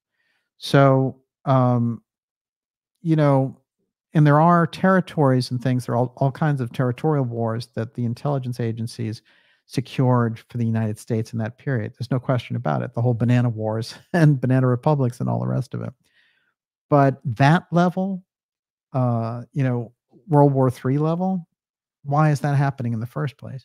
So when you get into it and you're using normal psychology, well, you had people on the Cuban side, and they wanted to get Castro out. And because Kennedy didn't go in and bomb Cuba and made a deal not to get the world into World War III by having them remove the nuclear missiles during the Cuban Missile Crisis, well, that made all these Cubans angry, and they wanted to kill President Kennedy. You always have groups that are against the leadership of the president. And you always have leaders that are targeted for these types of things. And I do not see how, you can use that as the foundation of any kind of assassination theory. It doesn't matter. You could say, well, these people wanted to do it. You don't have the ability to overcome the security apparatus of the president of the United States. That's one. Two, you don't have the ability to cover up the crime afterwards. Three, you can't make the public, the media, shut up about it. Who has that kind of power? Anti-Castro Cubans? So, that whole wing of research, I understand how it came about, and they probably thought that they were going down this track and saying like, hey, yeah, this is related to the Bay of Pigs. I do feel like the intelligence agencies, the Central Intelligence Agency had a goal of dominating Cuba the way they had other places. But, we also have the Vietnam War in that period. We have a number of things, Laos, all these other things going on. So this overemphasis around Cuba and the mafia in relation to the JFK assassination is the secondary backup answer. The secondary story for the JFK assassination does not make sense. The mafia, this is another thing, and I hear this a lot in different research. Everyone refers to the mafia as in charge of the intelligence agencies. When you look at the deep state structure, and people like Professor Scott have laid this out very well, it's the intelligence agencies that give instructions to the mafia. They use the mafia. They utilize the mafia. The mafia can't go back and give orders to the intelligence agencies. So people, in order to understand that problem about the assassination of President Kennedy, that whole thing about Cuba needs to be kind of thrown out. It doesn't have anything to do with anything. The mafia does as well, because the mafia may have wanted to get rid of Kennedy, but they weren't in the business of eliminating presidents. I mean, it just, that's how to get rid of your entire organization worldwide when you take on those types of things. So somebody else is doing that plotting. The plotting's coming from the inside. It's coming from a very powerful place on the inside. And when we look towards people who are in groups around the national security state, around that deep state structure, well, you'll find some of the most hidden elements were in two places: the Central Intelligence Agency and the aerospace side. And Jim Garrison himself, he concluded the aerospace wing of the military industrial complex, they did the planning for the assassination. So that's somebody who really dug into it hard. Why were they saying aerospace? Well, aerospace gets us into these different areas that we're talking about. And when we get into bird, and we're talking about Antarctica, when you get into dry hole bird, you have to look at Ling Temco Vout LTV, which became a major experimental aerospace company. So I just like to put it in simple terms. When Lee Harvey Oswald is showing up for work every day at the Texas School Book Depository, he's walking into a building owned by someone who owns an experimental aerospace company. So there's your instant link to aerospace and the assassination. When we get into all the other pieces of, Oswald seems to show up over and over around UFO people, like Guy Bannister, who's the original FBI UFO investigator. You see it so throughout the Kennedy assassination that, you can't reach any other conclusion except that it's a factor. And then you just weigh how much of a factor. But the secrecy part and the fact that we put forward the X-Protect wing, I can show other assassinations that the X-Protect group did to keep the UFO file secret. You just have to now take that and extrapolate it onto a presidential level. And then I think we're getting somewhere. Let me, what I'll do here is I'll get a little bit into Dry Hole Bird, and then we'll get into your questions from that. How's that sound? Sounds good. Everyone, you're watching the Dark Journalist Show, deep tonight in the X series. 174, Antarctica UFO file mystery, Berkner's secret revealed. I want to remind you, especially if you're new here, to go to darkjournalist.com and sign up for our newsletter. That's a free newsletter, but it keeps us in touch through all the heavy censorship. And if you think the censorship was heavy before, say last year, well, this year as an election year, forget it. It makes it 10 times more difficult. The way to get around all of it is to make sure you're on that newsletter list. It's free, but it lets you know about the incredible, remarkable interviews that we have coming up for you, X series episodes, documentaries, those incredible, what I'm calling steganography cinema documentaries, and more of those to come, events, everything you can be a part of. Stand up and be counted on that newsletter list. Of course, while you're at the site, you can support the show, get behind the work that we're doing here, and we've tried to make it all very approachable. Before I go any further, and this part, the next part, is probably the deepest part of the whole presentation, so get ready. Miss Olivia, what do you got? Matakwe Oyasin. DJ, was Lloyd Berkner CIA? No. He had a kind of a dislike, a deep dislike for the authoritarian nature of the CIA. So, but they knew that he respected secrecy because of the realm of work that he came out of. And when you came out of that World War II aspect, he already had a track record of secrecy from Antarctica, and probably before that. And I think the back door with Berkner, we're going to find, is Herbert Hoover. But somebody got him on this track. And the track that he's on secures him in history as the person in Antarctica, the person leading the first major UFO panel, the person in the heart of World War II weapons research, and the person who President Kennedy is going to meet at the Trade Mart in 1963. I want to kind of present this Berkner Trade Mart thing again in just a nutshell here, like a 2-minute nutshell. So picture it this way. President Kennedy has made all these different plans and all these different things. And by the way, there was intense, and I mean intense, lobbying to get him to the Trade Mart. None of the security people wanted to do it. And there were good reasons for that, because there were so many different entrances and exits and all the rest. It was not a very good, secure place. But nonetheless, most of the security concerns were overruled, and it was determined we're going to do it there. Now, our friend Berkner was the one that President Kennedy said, this is what we're going to do. We're going to go there. We're going to make this big, gigantic announcement together.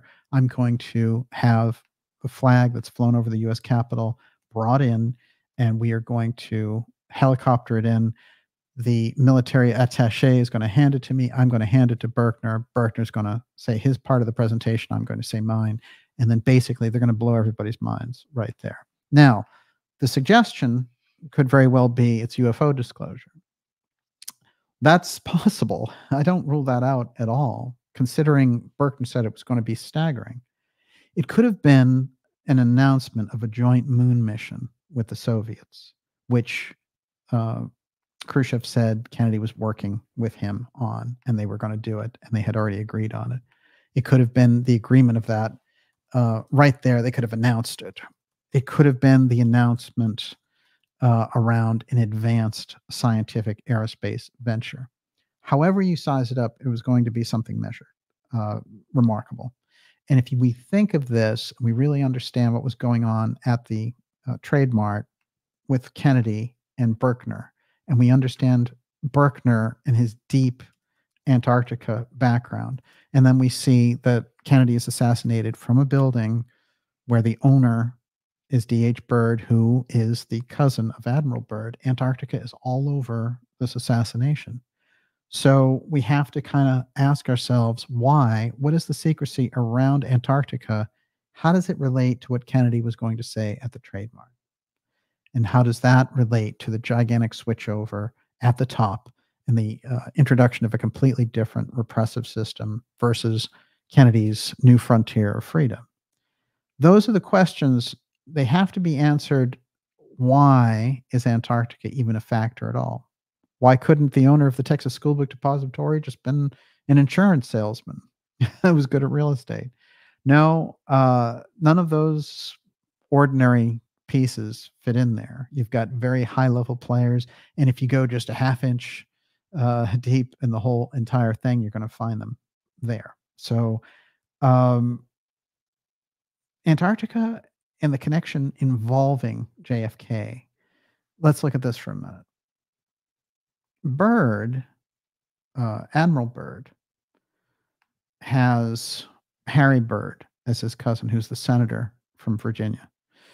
And Senator does a weird thing, which is if you look at the electoral votes in the 1960 election, you can see that 15 of those votes, that is the Virginia votes, electoral votes for the presidency, they all go to Senator Byrd. Now, they knew this was going to be a close election, and they knew if it came down to a couple of electoral votes and Harry Byrd was holding 15, that he could throw them to Nixon and it would have been all over. The popular vote total between President Nixon and President Kennedy was within 100,000 votes. This incredibly tight margin when you consider the entire country. It's one of the closest elections in history before Bush-Gore. But on the electoral side, Kennedy won enough big states so that it wasn't a question.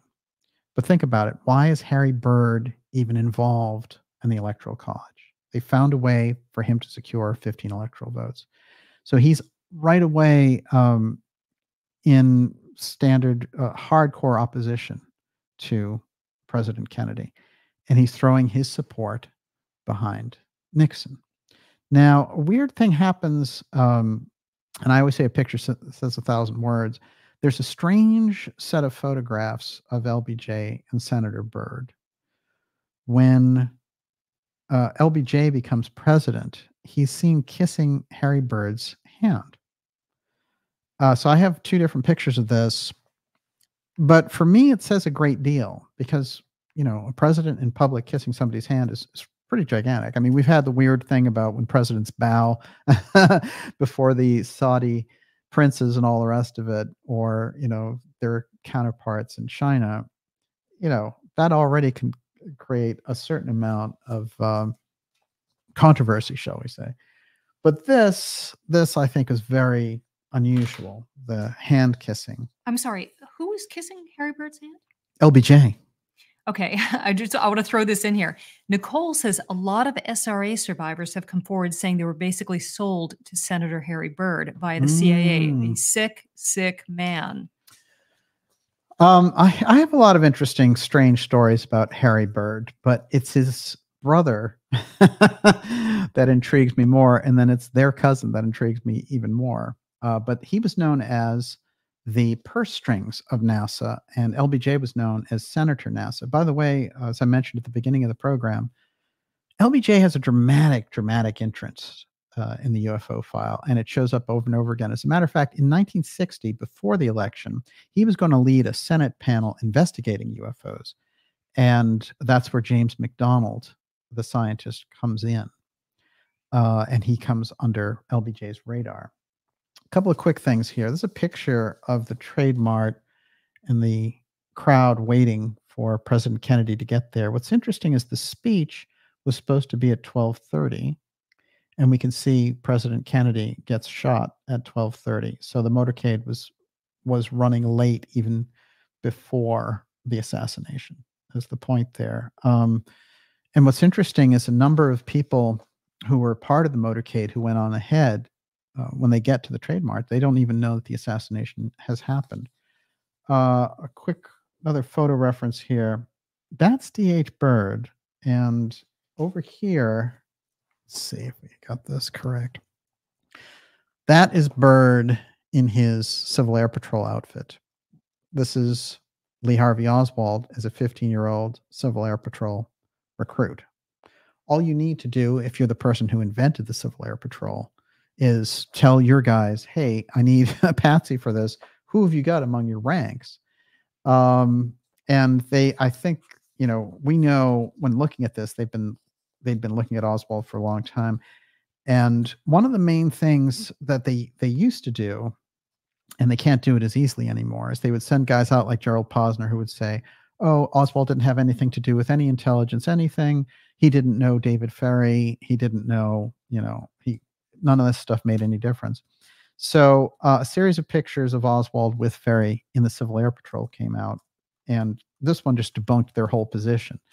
But you find this over and over again. They've just been able to say this stuff to create the impression. And then when the evidence comes out, they don't come out and apologize. They just keep on going, and they switch their tune to something else. That's the picture that shows, that's David Ferrie there. And that's Oswald at 15 in David Ferrie's unit. David Ferrie, CIA pilot, deep state action, hardcore. And this is Byrd, and that's the Texas School Book Depository.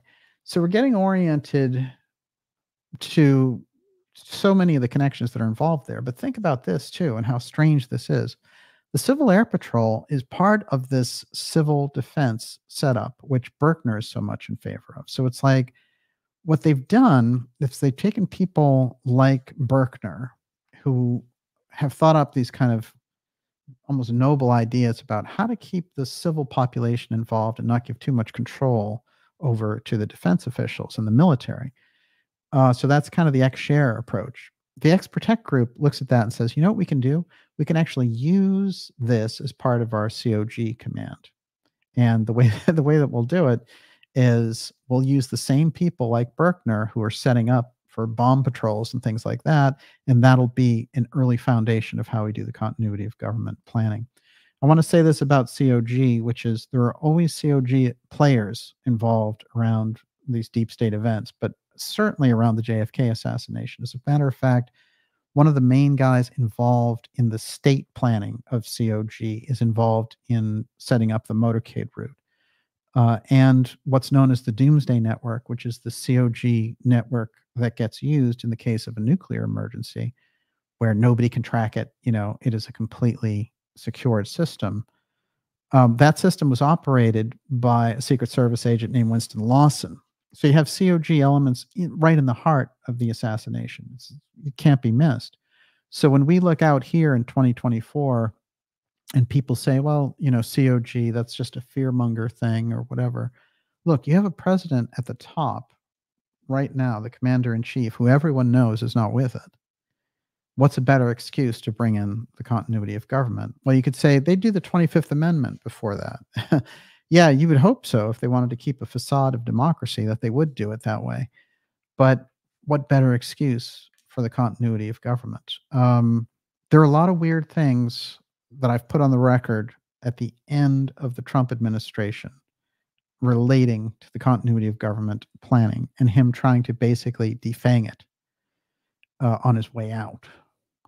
And I find that interesting because I feel that he knew that at some point during the end there that they were saying either we're going to pull the COVID op to get rid of him, or we're going to do the COG part. Or what they ended up doing, which was to make the election a magical mystery tour of finding votes. So, when we look at this, we have to get our heads around what continuity of government is. One, it exists. Two, it is budgeted every year, billions of dollars. Three, it's completely without oversight.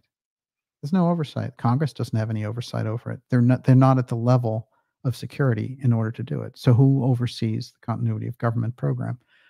Well, you have one person who is the COG commander if the switch gets flipped. And, that's General Gillett, who took over just a couple of months ago. And he is the head of COG. On one hand, he's the head of NORTHCOM, which is an extra constitutional military unit that runs the United States. And he's also the head of NORAD. So he's got the three-way command post. anytime you talk about COG, you can always lay those things out on the table because they're all factual. They're all real. So yeah, do you think it's far out that COG would get used? I would say both the UFO threat and COG have something in common, which is one, they've been flag tested. They've been pilot tested at this point. And you saw the biggest pilot test for the UFO threat thing last February of 2023. And that was the whole thing with the Chinese balloon piece. And then the others, the UFO shoot down, according to the New York Times.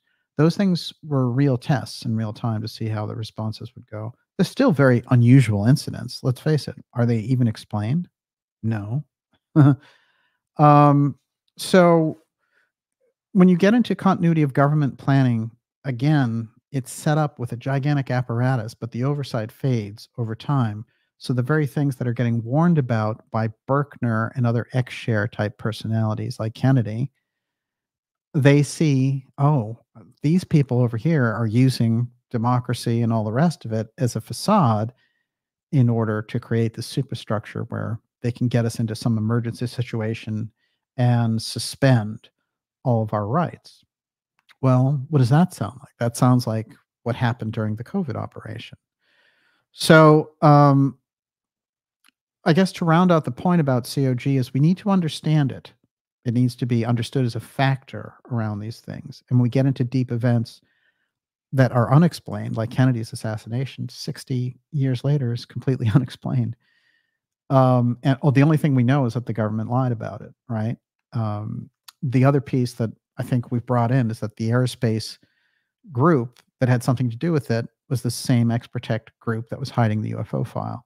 Those things, I think, open us up to what's actually happening.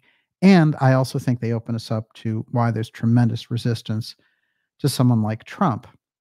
Not because Trump is the savior or anything like that, but because Trump represents someone who what?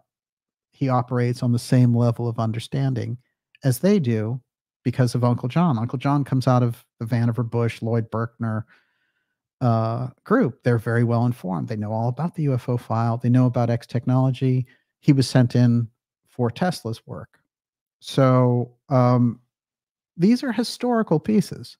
They don't fall into theoretical categories. Maybe the exercise falls into a theoretical category of how these powers get exercised, but the powers exist and the historical figures exist. And there's a much better explanation, shall we say, in relation to President Trump and the incredible battles that go on in relation to Trump than, oh, they don't want this guy up there because, he's a loudmouth, throwback dinosaur.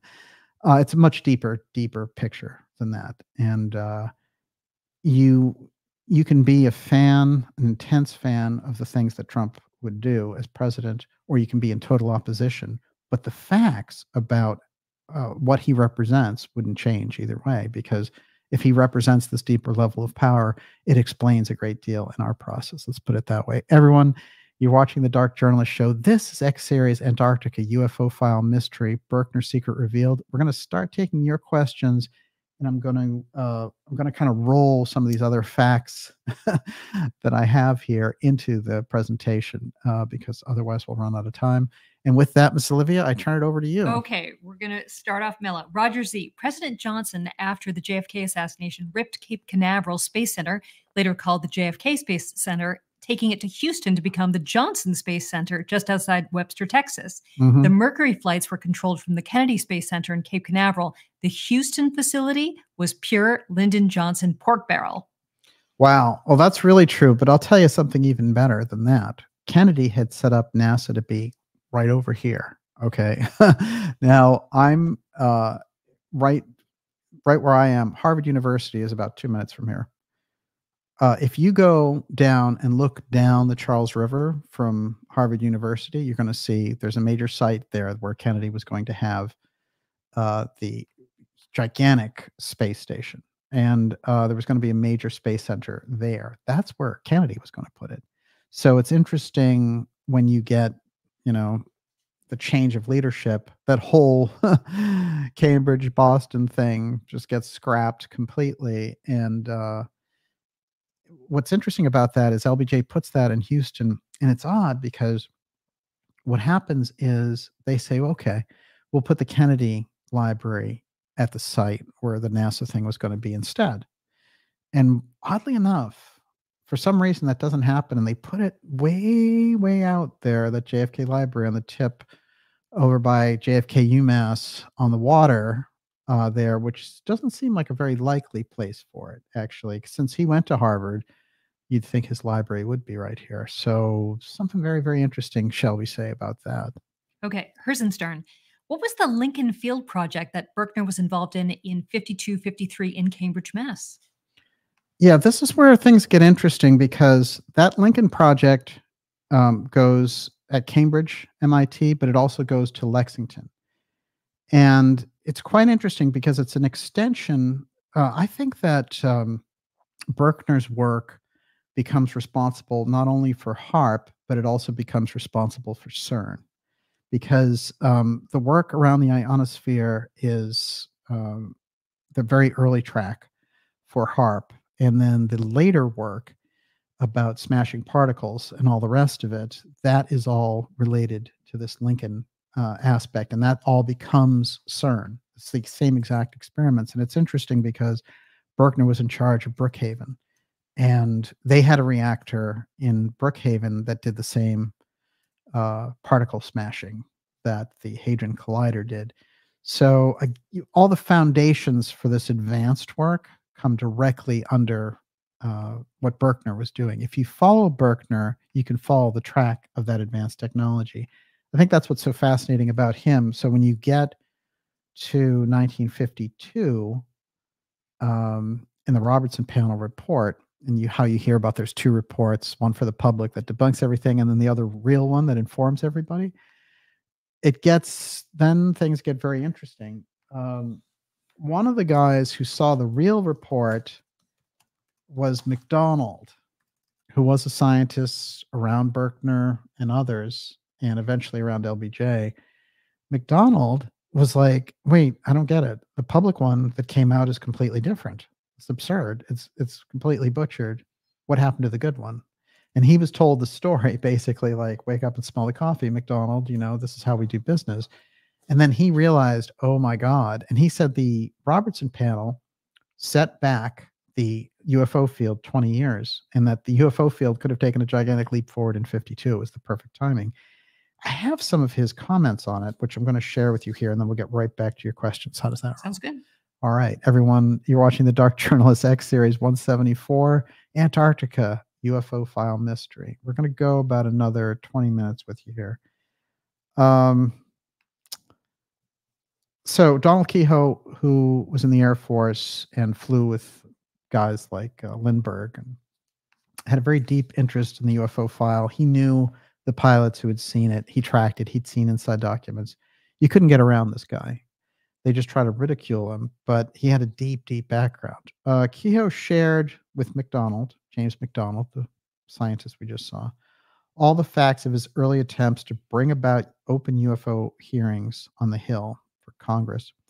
During 1960 to 61, he had almost succeeded. Kehoe was acquainted with many congressmen and many other government officials and had convinced a number of them that the UFO question was a serious one. The incessant flow of letters and telegrams from NICAP members to their own congressmen also helped.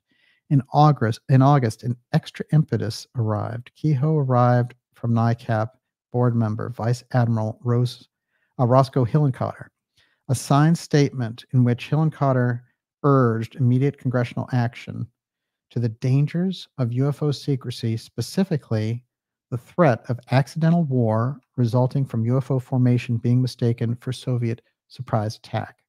The danger the Soviets might claim that Russian weapons against which our defenses were helpless. The memo that was released that President Kennedy put out on November 12th, it asked the CIA for all of the high important cases relating, the high threat cases around the UFO file. He wanted to share it with the Russian team because they were going to do this joint moon mission. And he also was like, we want to avoid the possibility that some of these sightings could trigger a nuclear war. Now, this is crucial, and it's left out of history and all the rest of it. These are the things that they had negotiated on in the background. Kennedy's memo states plainly to the CIA director, John McCone, I want all of those files, and I want to share them with my Soviet counterparts. This is the same thing that when we get to Watergate attorney Douglas Caddy and what he said in relation to E. Howard Hunt said the problem and the elimination of Kennedy by the Central Intelligence Agency was because John Kennedy was killed because he was going to give our most vital secret to the Russians. And Caddy asked him, what was the secret? And he said the UFO file. So, we have to understand it on that level. The support for understanding why this would happen and how they could say in their own minds, oh, Kennedy's a national security threat because he wants to share a UFO file with the Russians. Look, how much of the current war that Ukraine is in, that America is backing to try to back Russia into a corner and marginalize it, how much of that is related to this same question that Gorbachev sat down and talked about with Reagan, and Reagan said, totally seriously, if we are attacked by a UFO threat, will you help us? And Gorbachev revealed this whole thing in 2014 at a New York press club, with Charlie Rose and all the rest of it. And everyone was there. Henry Kissinger was there and all the rest of it. So it's factual. It's on the record. You don't have to guess at it. Reagan understood and acknowledged the UFO aspect to his Russian counterpart. Well, Kennedy had done the same thing. He'd done it in 1961. So you see how this works. And one of those reasons where they try to keep Trump and Putin apart and all the rest of it, these people who run the national security game on the deep state side, they don't want any kind of rapprochement in relation to the UFO file with the Russians. This is a crucial aspect, and we probably would understand serious factors involved with the current war issue in relation to that if we understood the UFO file aspect. Yes. Ogum 5, does Daniel know if Berkner had a relationship with Charles Lindbergh then? And Debbie McAdoo, DJ, don't forget to bring Amelia Earhart into the picture, hopefully more than just being given his plane. There is, I don't have the deep connection with Lindbergh and Berkner, except, that they served on certain committees and like World War II activities and things like that. I have a deeper thread of Berkner with John Trump working on Van de Graaff generators, which are basically gigantic Tesla coils. So that, I think, opens us up a great deal. Also, radio astronomy is going to be so important for us to understand and maybe go on a much deeper level with, radio astronomy and microwaves in space. Understanding those factors and what it meant to the early version of this deep state technological structure. We have to understand what that was. This is the photo I mentioned earlier. That is the new president kissing the hand of Senator Harry Byrd. Well, Byrd's brother was Admiral Byrd, and his cousin was D.H. Byrd, who owned the Texas School Book Depository, and LTV, Experimental Space Company. So there's something in this, I think, when we go deeper. And of course, yes, they both served in the Senate together, and they both served around aerospace issues. But the kind of reverence for Byrd, I think, gives you the idea of where the power is at. Another very important picture, and I always say pictures really tell us a great deal. This is a picture of Forrestal with Byrd. It's one of the only ones I've been able to find. But Forrestal, of course, deep insider on the UFO file. They threw him out a window at Bethesda Hospital. But before that, he had taken JFK to post-war Berlin. They were close, both Catholics. Forrestal had shared the UFO file information with Kennedy. This is the nature of the problem.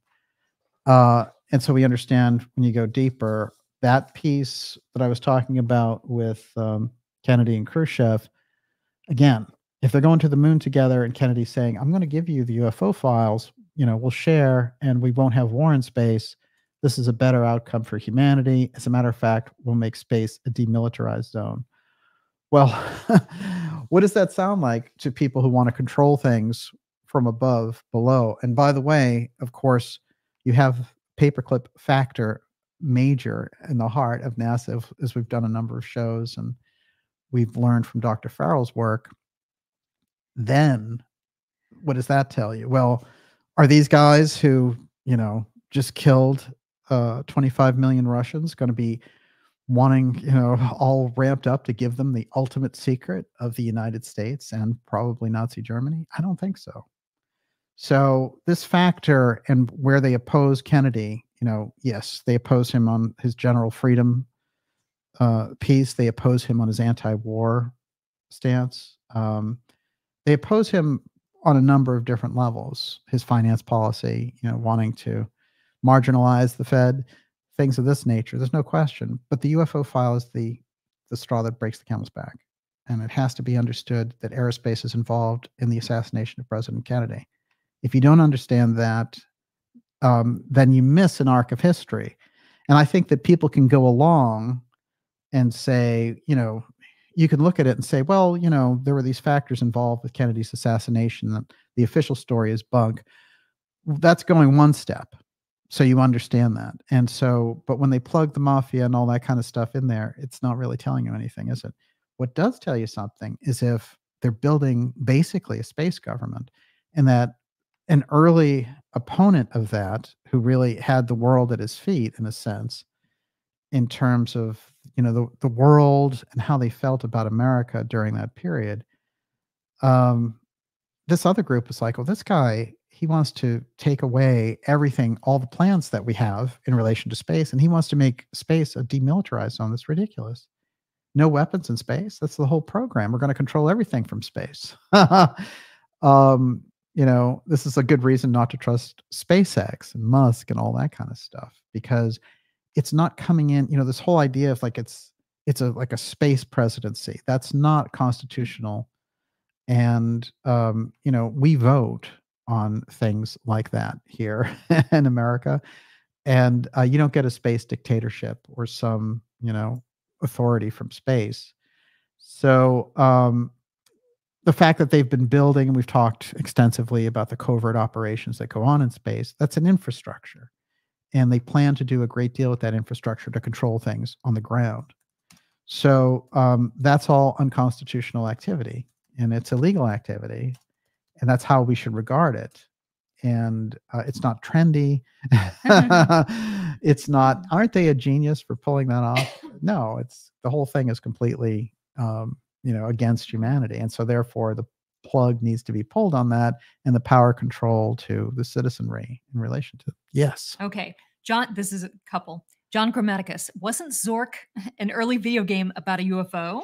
Community Guidelines explains the Zork game had nothing to do with UFOs. It was about an adventurer exploring the, quote, great underground empire, unquote, a vast subterranean underworld deep in the earth.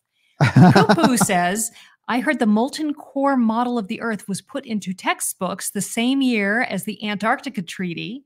And yeah, says, are there people living under the earth with entrances in Antarctica, like suggested by some anthropologists? Wow. Well, those are all very interesting things. Let's start with Zork. Okay, Zork, because of what it was, and I'm going to read a quote about Zork from the Needle book, which is Science, Cold War, and the American State, Lloyd Berkner and the Balance of Professional Ideals. This book, again, doesn't deal with the UFO side with Berkner. It's a very straight history of what he did, but it's loaded with interesting things. This, in relation to Zork, and again, it's ZORC, but the problem is that supposedly the acronym that represents the scientists doesn't spell Zork.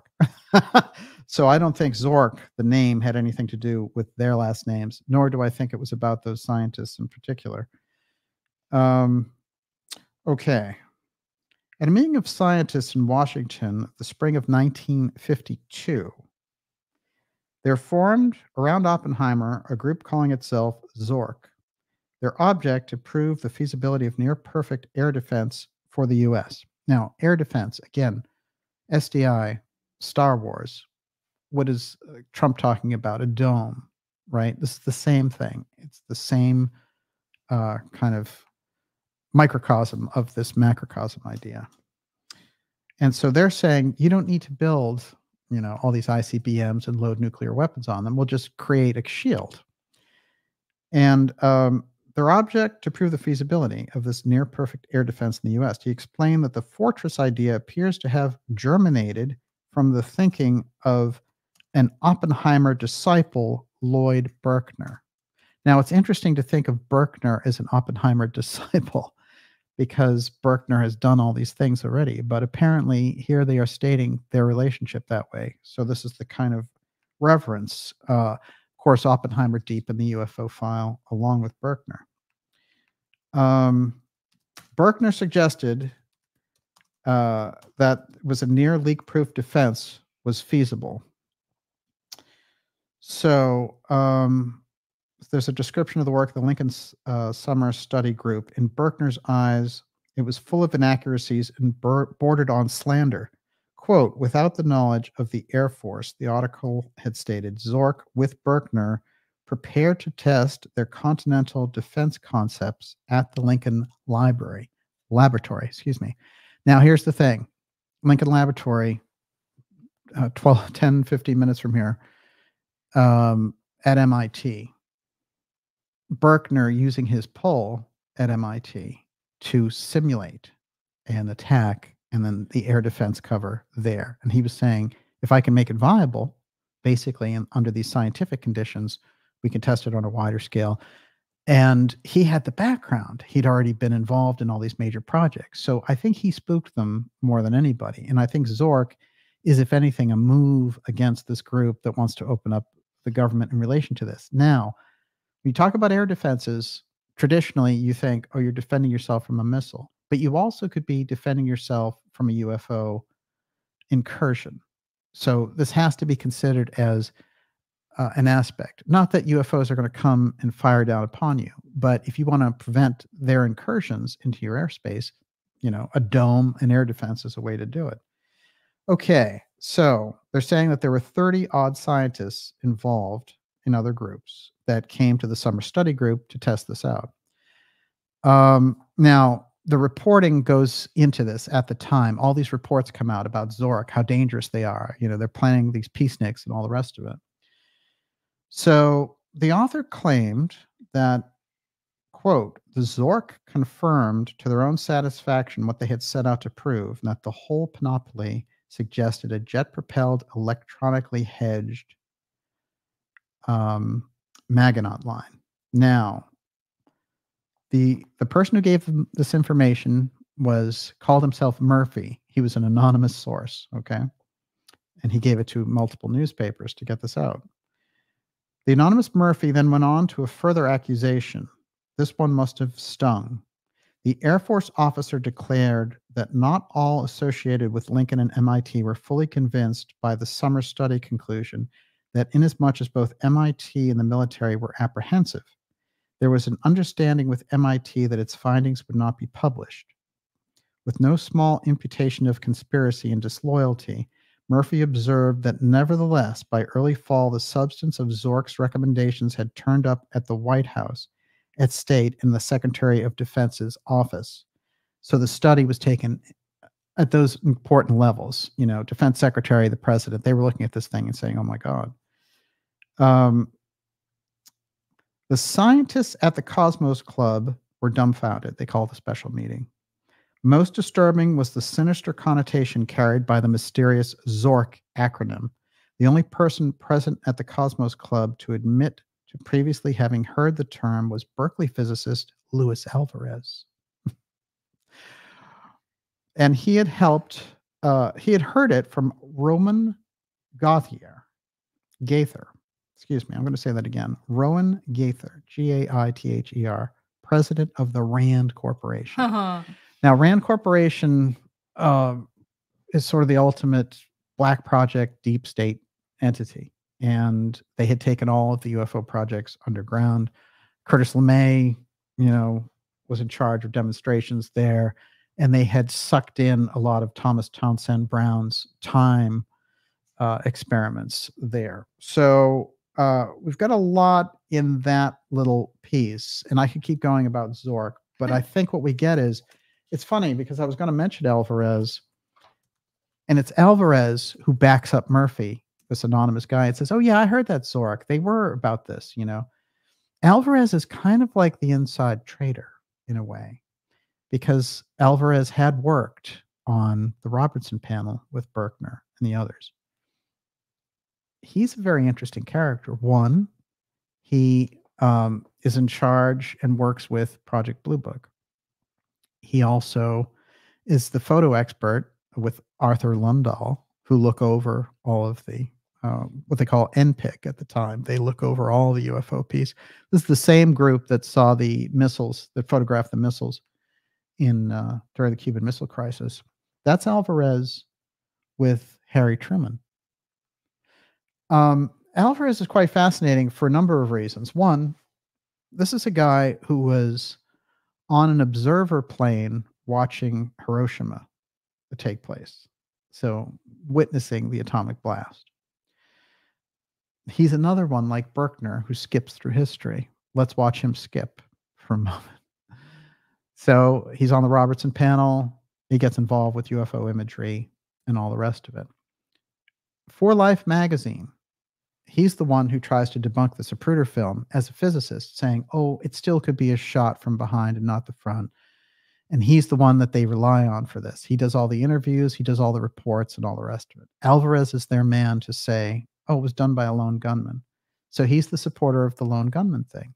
In the 70s, when the Zapruder film comes out and everyone can see it and say, oh, yeah, if the shot is from the front, that means it wasn't Oswald, which means the government was lying. They turn to Alvarez again. They're like, get out there. And he does all these specials. No, my physicist background teaches me that, the magic bullet's real and all the rest. Very important at that time to have someone like this who can do it. Then what does he do? Well, he goes and he works with SRI on mapping cosmic rays to find what? Are you ready? Mm-hmm. Secret passages in the pyramid and the Sphinx. So Alvarez, this is a deep player. He's playing on archaeological wars. He's playing in the UFO file. He's playing the JFK assassination. And again, it's Alvarez in the middle of this book that I'm reading about, the Cold War dynamics and Berkner. And they're talking about Zork and Oppenheimer and all that. This mystery group Zork. Well, who's the one who goes on record and says, oh, yeah, Zork was real, and basically throws shade at Berkner and Oppenheimer? It's Alvarez. So you start to identify these deep state players, and even deep state in a sense doesn't even capture it. The level that they're playing on is kind of the fabric of creating reality itself. You have to understand them that way. Yes, Miss Olivia. Distant Sight, please ask DJ about Bobby Ray Inman. How does he fit into this puzzle? Oh, yeah, he is the puzzle, right? Well, we've done a lot of things on Bobby Ray Inman. Not a lot of people are aware that Bobby Ray Inman attended the Secret Space Conference. How do you like those apples? Inman's so important because, one, he shows up as the director of the NSA, and he is also very big in the Navy. And then his intelligence works will lead him into all these very interesting areas. But one of the things he's most well known for is that at a certain point in the late 80s, he gave these interviews about how we know what the UFOs are. And not only that, we know who's operating them. That's kind of big deal, isn't it? He was a deputy CIA director. And this is somebody on that level, nobody had ever talked that graphically about the UFO file. So this was quite remarkable if you think about it. What became more important in his background, if you look at it, is he gave a very interesting Lifetime Achievement Award to George Joannides of the CIA. And he was the deputy director at the time, and here he is handing this award to Joannides. Joannides is a figure that's so secret that even the JFK Records Act that attaches all these records doesn't have the records of Joannides.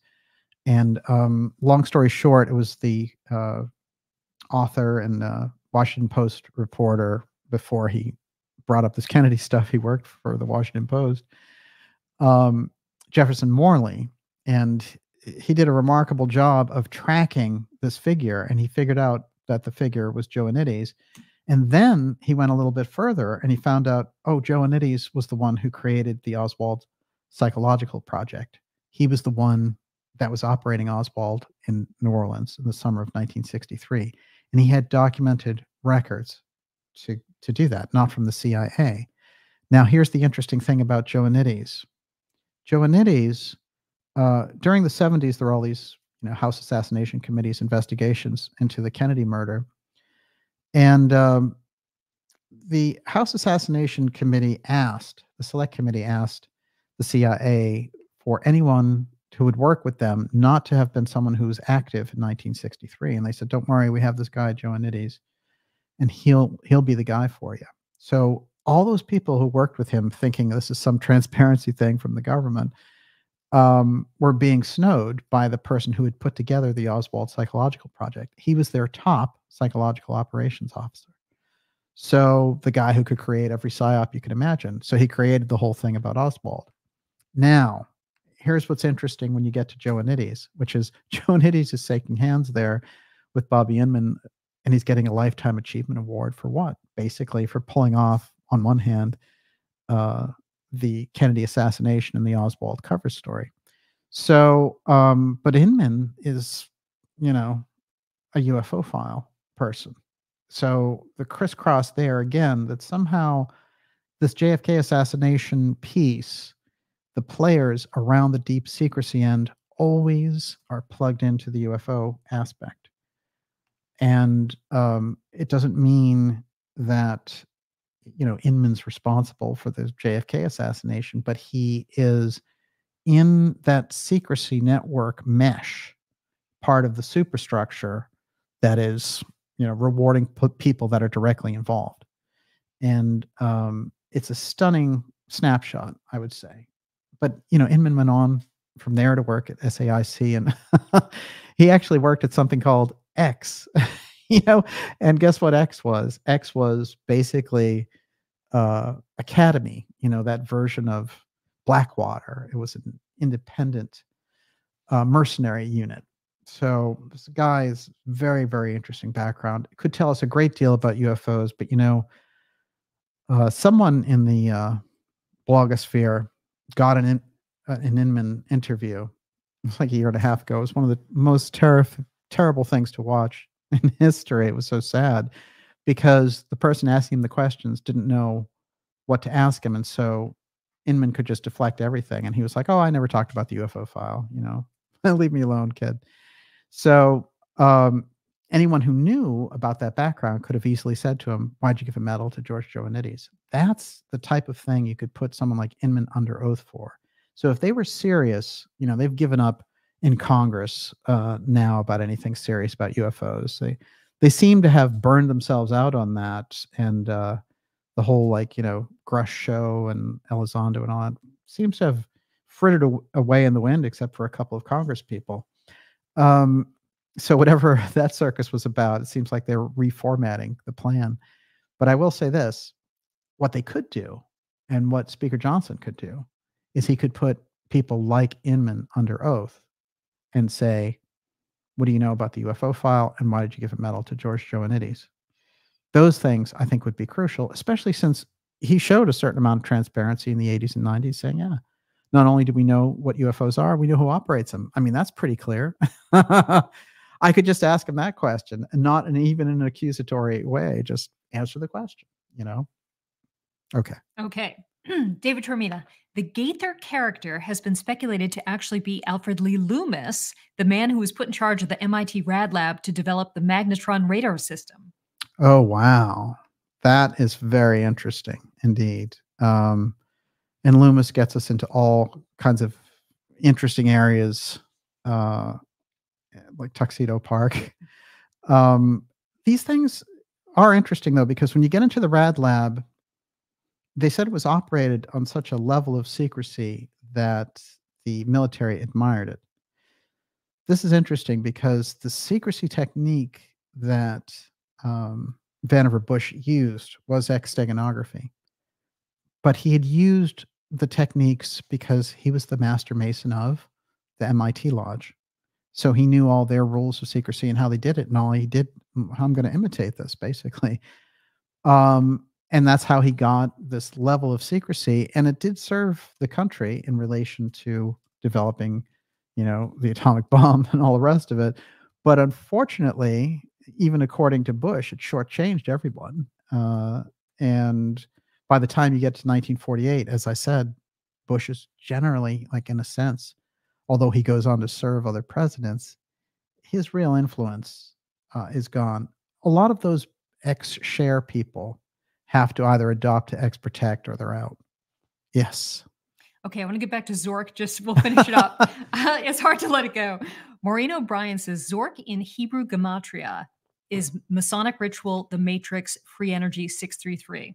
David Donaway says Masons over Antarctica, Admiral Richard E. Byrd, Bernd Balchen, the chief pilot, Harold I. June, co-pilot and radio operator, Ashley McKinley. Masons over Antarctica, Masons over the moon. I wonder how many Nazis going into NASA were Masons. Doc Roswell says Truman, the 33rd president, who was made a 33-degree Mason. And David Donaway, again, the 33rd degree Mason president, Loyal Order of the Moose, was the first to recognize the formation of Israel precisely 11 minutes after the UN recognition. Oh, that's really interesting. Huh. Where do Masons fit into all this? Well, I mean, right there at the heart of Masonry is Vannevar Bush. And what's interesting is there was a very interesting Mason that showed up. Do you want to have a little fun? Yeah. All right. Let's just have fun here for a minute. Okay. So Lloyd Berkner had a scientific partner. And this guy is a real character. His name was a dead giveaway that there was going to be trouble. We knew it was going to be trouble. I'm going to get his name exactly here. Okay. So any of you out there big cheese fans? Do you like cheese? I wonder what kind of a code word they would use for cheese. All right. So Lloyd Berkner selects this partner for the civil defense group, that the National Defense Group that he's putting together. It's in 1949. And the guy goes on to, deeper and deeper positions in government. But before that, he's the governor of Florida.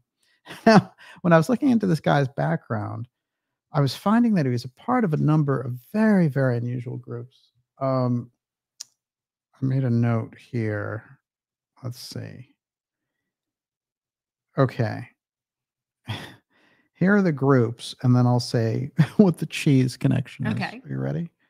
Everyone, you're watching the Dark Journalist Show. This is X Series 174, Antarctica UFO File Mystery, Berkner Secret Revealed. Okay, we're talking about an individual named Milton Fillmore Caldwell. And I know he's named after the president. There was a Willard Milton Fillmore Caldwell is what this guy's name is. Is it Millard? Well, his name is Milton. Okay. So I think you're right. The president's Millard. But in any case, this gets wild. All right. So he was a member of the New Common Society, Freemasons, Shriners, Elks, Knights of Pythias, Phi Alpha Delta. Now, a couple of those groups are particularly interesting. This guy had such an underground piece, and I was looking at his background and thinking, what is his connection? And over again, it came back to this hot zone thing about how he was the governor of Florida and had this extensive political network, and then became the state Supreme Court justice in Florida. But when I went into his family, it was very interesting. And these are on official records and on his official biography. Are you ready? His wife, her name is Mrs. Grilled Cheese Caldwell. Literally, her name is Grilled Cheese. I'm not kidding. Now, their kids, the name of their kids, and this is on official documents also, are Munster, Cheddar, and oh, gee, what is the third one? So there's something very, very strange about our friend here. Oh, Provolone, Cheddar, and Munster are the three children. So someone in the great annals of all this is going to explain to me exactly where this guy got a wife named Grilled Cheese and named his kids after the three different types of cheeses. This guy is a deep player. He really is. And his background with the wife was just a little comic relief, because I was thinking, my God, he has all these different corridors and sort of backroom things with Berkner, but this thing is weird. The only other thing I could find out about him was he was a segregationist. So it about settles that. All right. Let's take your next question. Okay. So La Farmacia Vegetal wants to know, what about Berkner Island in Antarctica? Is it related? It is, yes. That's his island. It's named after him. And remember that Berkner set up Little America, which is the first radio station in Antarctica. And it was only picked up by one person in America, which is a kid in Maryland, in a garage. And there was always been something weird about that story. Just like the story of the stowaway to Antarctica, who was this Polish American. And I always thought that he was planted in the whole story. And I always thought the kid who was receiving messages in Maryland, this also was a little bit set up. And there's no question that the deep secrets that our friend Berkner learned there in Antarctica when he was setting it up, it tells me, what I get is that he became privy to the things that were discovered by Admiral Byrd when they were there. Those things, in my opinion, relate directly to why they did the International Geophysical Year in 1957 and repeated basically a lot of the steps that Admiral Byrd had made. But now they were able to have this kind of facade, or this cover of saying, let's have this Soviet scientists join us. And I think a couple of different things happened. I think one, they learned something there in relation to the fabric of energy. And I think this is one piece. I think the other piece is it confirmed something about their UFO encounters. 2. 3, I think there was also a piece with IGY which had to do with this espionage around the UFO file. And that's why I think we were incorporated with all these other scientists. When I look at that, though, and I think about Edgar Cayce talking about how 1957, 58 would be the key change. And then you think, what changed? Well, you had Sputnik. Well, I'll tell you, Lloyd Berkner's in that story too. As a matter of fact, I have the launch of Sputnik, what happened with it, and how he was the first person who fed it out. I'm going to read that, actually, because it's a news article right out of the New York Times, and it's quite unusual. One of the things about Berkner Island that's interesting is sometimes they call it Berkner Rise because it's still technically underwater. So naming that after him, I think, is significant as well. But basically what happens is Berkner becomes the person who announces to the world that Sputnik has happened. And he's at one of these Cosmos Clubs meetings. Somebody whispers in his ear. Then he goes before the news people, and he sets up a press conference and says, I've just learned that the Russians have beat us in outer space, but, we salute them for doing this. And Berkner announces Sputnik. He's the person JFK is going to meet at the Trade Mart. He's there with Admiral Byrd in Antarctica. He's the one leading the Robertson UFO File Committee. This guy is at the center nexus of deep state history. And his death, again, in relation to, he meets McDonald with an LBJ aide. He has a 3-hour conversation about the UFO file in a house in Dallas. Then he goes to Washington, D.C. to go to speak at his think tank.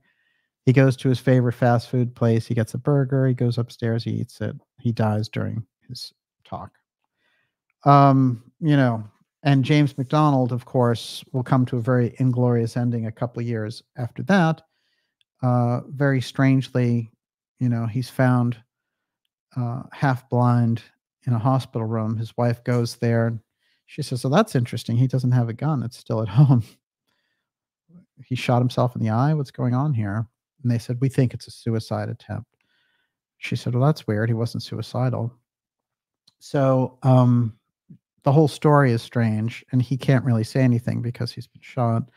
And then 2 days later, he's found on the side of a highway. He, you know, in his hospital clothes, he'd wandered out and been hit by a car. So they got rid of McDonald. I believe that they got rid of Berkner, and I think 62 years old, he still had, you know, some work left in him, and I don't think they wanted him around. And I think, you know, not the least of it was, again, this resurgence of McDonald there in the mid 60s with the UFO file aspect. I think they thought, we can't go any further with this. Yes, Miss Olivia. Okay. We'll take 2 more questions. Okay, well, this is a whole bunch altogether. David Termina. J. Allen Hynek worked closely with the Civil Air Patrol for IGY. Oh, yes. Thousands of amateur astronomers pointing their telescopes into space yielded many UFO sightings indeed. Also, David, when IGY kicked off in Antarctica, the scientists who arrived were surprised when the super secret Argus missiles were detonated in the atmosphere in an attempt to create a nuclear shield. David Donaway, I think Space Force is working hard to realize Lloyd Berkner's aspirations, especially now China has sent hypersonic missiles over the South Pole. And Happy Camper says now NATO wants to militarize space at the summit this week. Wow, it's a crucial point. I'll tell you another weird thing in relation to NATO, which is Berkner visits a NATO headquarters site. And it's in France, and it has just experienced a massive UFO wave that lasted a day and a half. It's interesting to me because he goes over there and basically does all these interviews of what took place. And we have to really understand, when you get into these people who went through World War II but are also aware of the UFO file, you know, they know the difference. And so when he's talking to these people and getting these interviews from this NATO base that is besieged by UFOs for a day and a half, you can imagine the level of the daunting level of apprehension that's involved with this, but also sending in their very best expert on the UFO file. And it's funny because, again, it's in that year 52 when there's the great sighting around the White House, and you know, it's just becoming unavoidable, so much so that Harry Truman makes a statement. He says, "Well, you know, we know that there are UFOs out there, but they don't appear to be hostile," not explaining who they are or anything of that nature. So the UFO thing has a really high crest there at that point, and the UFO realization, the UFO file aspect, and it surges at different times, and it keeps getting put away and put down by this deep state apparatus. And I think that they go on to fund this very kind of, you know, sporty science fiction version of the UFO thing for the UFO scare bit in the 50s. And I think that they also take over a lot of conferences and things and set it up with people who are like, "Hey, I went to Venus," and this kind of deal. So I think that's one way to cycle this out. But Kennedy is a real problem for the national security state when you get around the UFO file, because what he does is he puts the UFO file on a diplomatic basis. No other president had done it. This is the nature of the problem, in my opinion, with the Kennedy assassination, which is he made it a diplomatic effort piece. So he was going to include the UFO aspect, which the Expertech group was keeping beyond secret. Remember that Sarbarker said it ranked above the atomic and nuclear arsenal in terms of secrecy.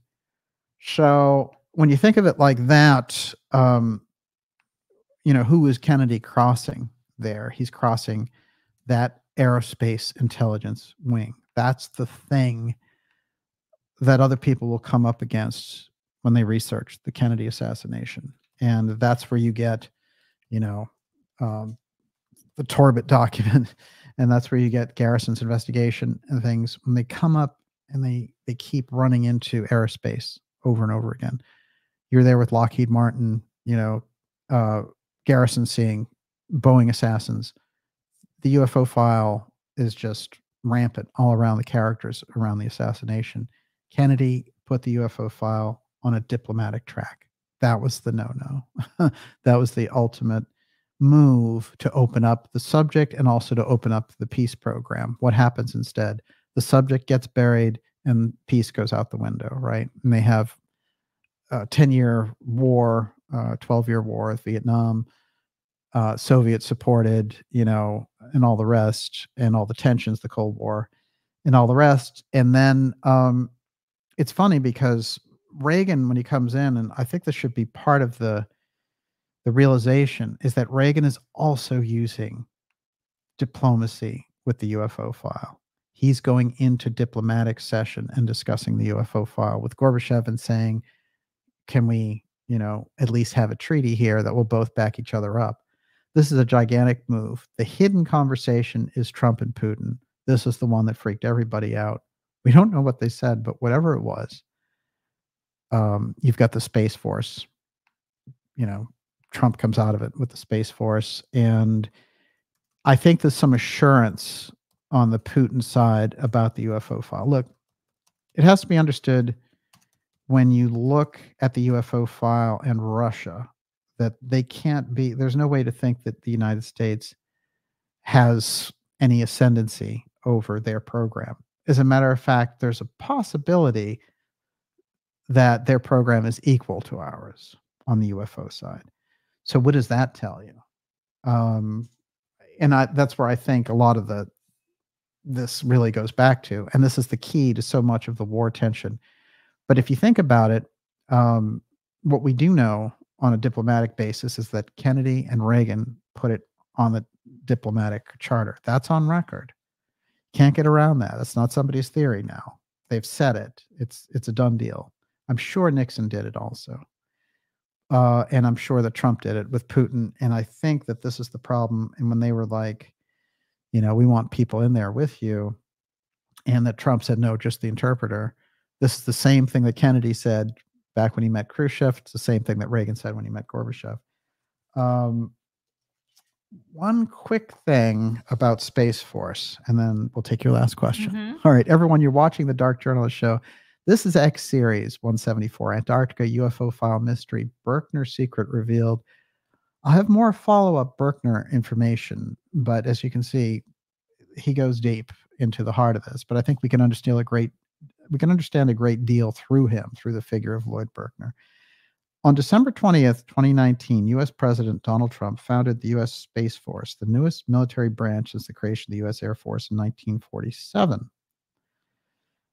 He was apparently responding to the rising threats from Russia and China, who are rumored to be developing their own space capabilities 3 decades after the error of Ronald Reagan's Strategic Defense Initiative, Star Wars, is now a distinct possibility. Now, I don't think SDI or Star Wars was an error. So this article is talking off, but it's good for dating a few things.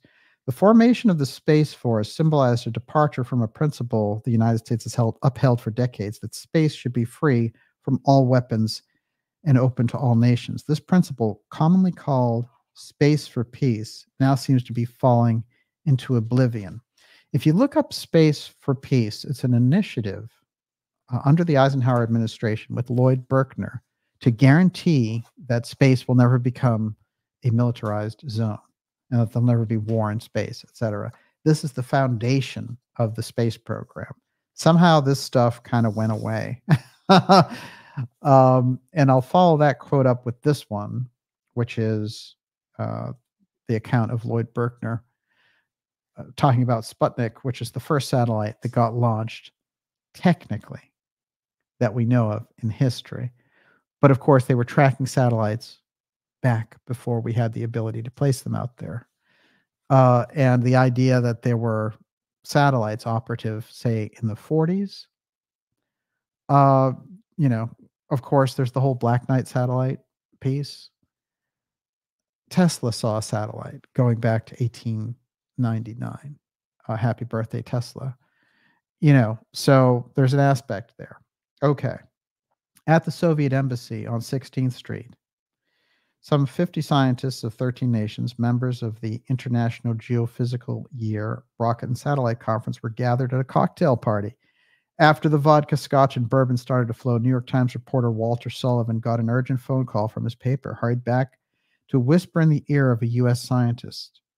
A moment later, physicist Lloyd Berkner rapped on the hors d'oeuvre table until the hubbub quieted. Quote, "I wish to make an announcement," he said. "I am informed by the New York Times that a satellite is in orbit at an elevation of 900 kilometers. That's 560 miles. I wish to congratulate our Soviet colleagues on their achievement." As the science section added, that achievement was quite remarkable. Sputnik was heavier than expected, more than 8 times heavier than the satellite comparable to the U.S. project had been looking at, which meant the Soviet rocket capabilities were impressive. The satellite also flew higher than the American scientists had thought possible. So our technical history around satellites and things, you run into the airship problem. You run into what I call the NIMSA problem. Walter Bosley would call it the NIMSA problem. There's already activity going on, just as the airship mystery of the 1890s tells us. But there are things before that as well. So the technical history, again, Sputnik and all the rest of it, there are other things that are already operative. But in history, this is the way it goes. And the person there to announce it for us is our friend Berkner. So I hope that in talking tonight, you get some impression of just how crucial the figure of Lloyd Berkner is, how mysterious the activities in Antarctica and discoveries there really are, and how the secrets that are adopted there through that connection of Antarctica give a number of people entree into that secrecy world. And that includes, of course, Byrd and Berkner and others, but it also includes the darker side of the Byrd family, including Harry Byrd, Dryholt Byrd, who owned the Texas School Book Depository. And let's, of course, not forget that Berkner's association with John Trump leads us back to this question, which is Nikola Tesla and John Trump. John Trump observing the Tesla material. John Trump as the protege of Vannevar Bush, who led the UFO file, and then President Trump, and how that all comes together. And you know, all the times that President Trump will say Uncle John at his speeches, and he just said it, not in the last rally, but the one before that. Oh, Uncle John knew so much. He told me so much. Oh, you know. I think that that is direct steganography for the right people listening, you know. It's reinforcement of that angle. And I thought this was interesting. It's a picture of the original, what were called MJ-12. And of course, you have Berkner and Bush and others there. And for my money, the MJ-12 group existed exactly like they said it did. But nonetheless, even if people don't believe the MJ-12 documents, there's so many facts on the ground that substantiate the reality of this group. And with that, Miss Olivia, we'll take your last question. Okay, I'm glad, because people, they can't stop talking about cheese, and I'm starving. Now we've done it. Okay, all right. I knew Mrs. Grilled Cheese was going to be a weird thing to throw in there, but I'll tell you another thing, which is, you know, it's in this guy's book. Like, you know, it's pretty well researched. I mean, come on. All right. But calling their kids cheese, that's pretty interesting. Cruel and unusual punishment. Okay. So his Lloyd Berkner's middle name was Veal, so I guess we might be looking at a food Steganography here. Yes, go for it. Hizzo says, how did MJ12 get the entire world to agree to the Antarctica Treaty? Along those lines, Joseph Tuca says, I think the International Consortium of Antarctica plank owners is a front. The Reich owns it all, or maybe the Dracos. And David Tormina says, it seems that money alone can't explain the motivation for their dark agendas. The obsession with contacting and falling under the influence of these other dimensions seems much more plausible. Oh, wow. Those are all great. I'll tell you what's interesting on the Antarctica Treaty is basically, I don't think anyone had the ability to call any shots in relation to it. I think Germany had made headway there. I think Russia had, and I think that we had. So, I think when you look at these things, they're really looking at the leadership and they're saying, well, if these guys who are big enemies aren't fighting over Antarctica, then we'll go along with whatever it is. It's interesting to me that there seems to be some understanding there, just like an understanding around the UFO file between the US and the Russians on this, that I won't talk if you won't talk. And I've noticed that at times in the recent conflict with Ukraine, because we've been pushing so much and like selling them US weapons and, actually giving them US weapons and billions of dollars to fight the Russians, that I've been noticing the Russians' language is loosening up. And early in the war, they mentioned we shot down a UFO. That was a headline in a Moscow newspaper, which means they were using it. And to me, the connotation is we can start talking about your UFO program. We know all about it, because they have their own. And like I said, if I were to rank them just from what I know, I would say that they're pretty neck and neck. And, it'd be hard to rank it, but it seems like the way that they act with each other on it, that they're not far apart. Let's put it that way. And you can't really say that about other countries. I think it's an unusual thing. But I also think that the UFO technology, remember that inside the UFO file is the X technology. So you've got the UFO piece, which, we've connected up with off-world civilizations and things. But the X technology, and this includes Tesla's work and, the advanced Keeley work that went off to the Theosophical Society of all places, and others, that all resides in the UFO file. So there's an effect that's generated by this technology. I believe it's, where a lot of those ancient stories come from. And I think the two-eye stone in Atlantis is part of this. But this is apothium. It's APOTHEUM. I've tried to put this term on the record to give us some form of reference. I made a documentary about it. The point is, apothium, whenever you get UFOs coming into an area, they shut down power grids. People have missing time who associate with them. The laws of physics change. They're no longer active, right? Because time changes. Your relationship to memory changes. Everything, UFOs, when they sit on the ground, nothing will grow there. There's all kinds of things. And you could actually find a lot in Bud Hopkins' work. And,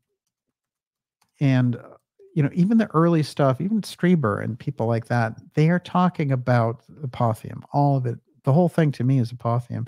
And it's so weird that this is the factor. That's why you have X-Protect, in my opinion, which is, you have the advanced technology.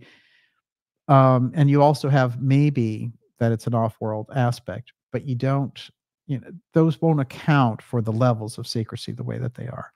I think it's this uncontrollable, that they haven't mastered the control over this technology.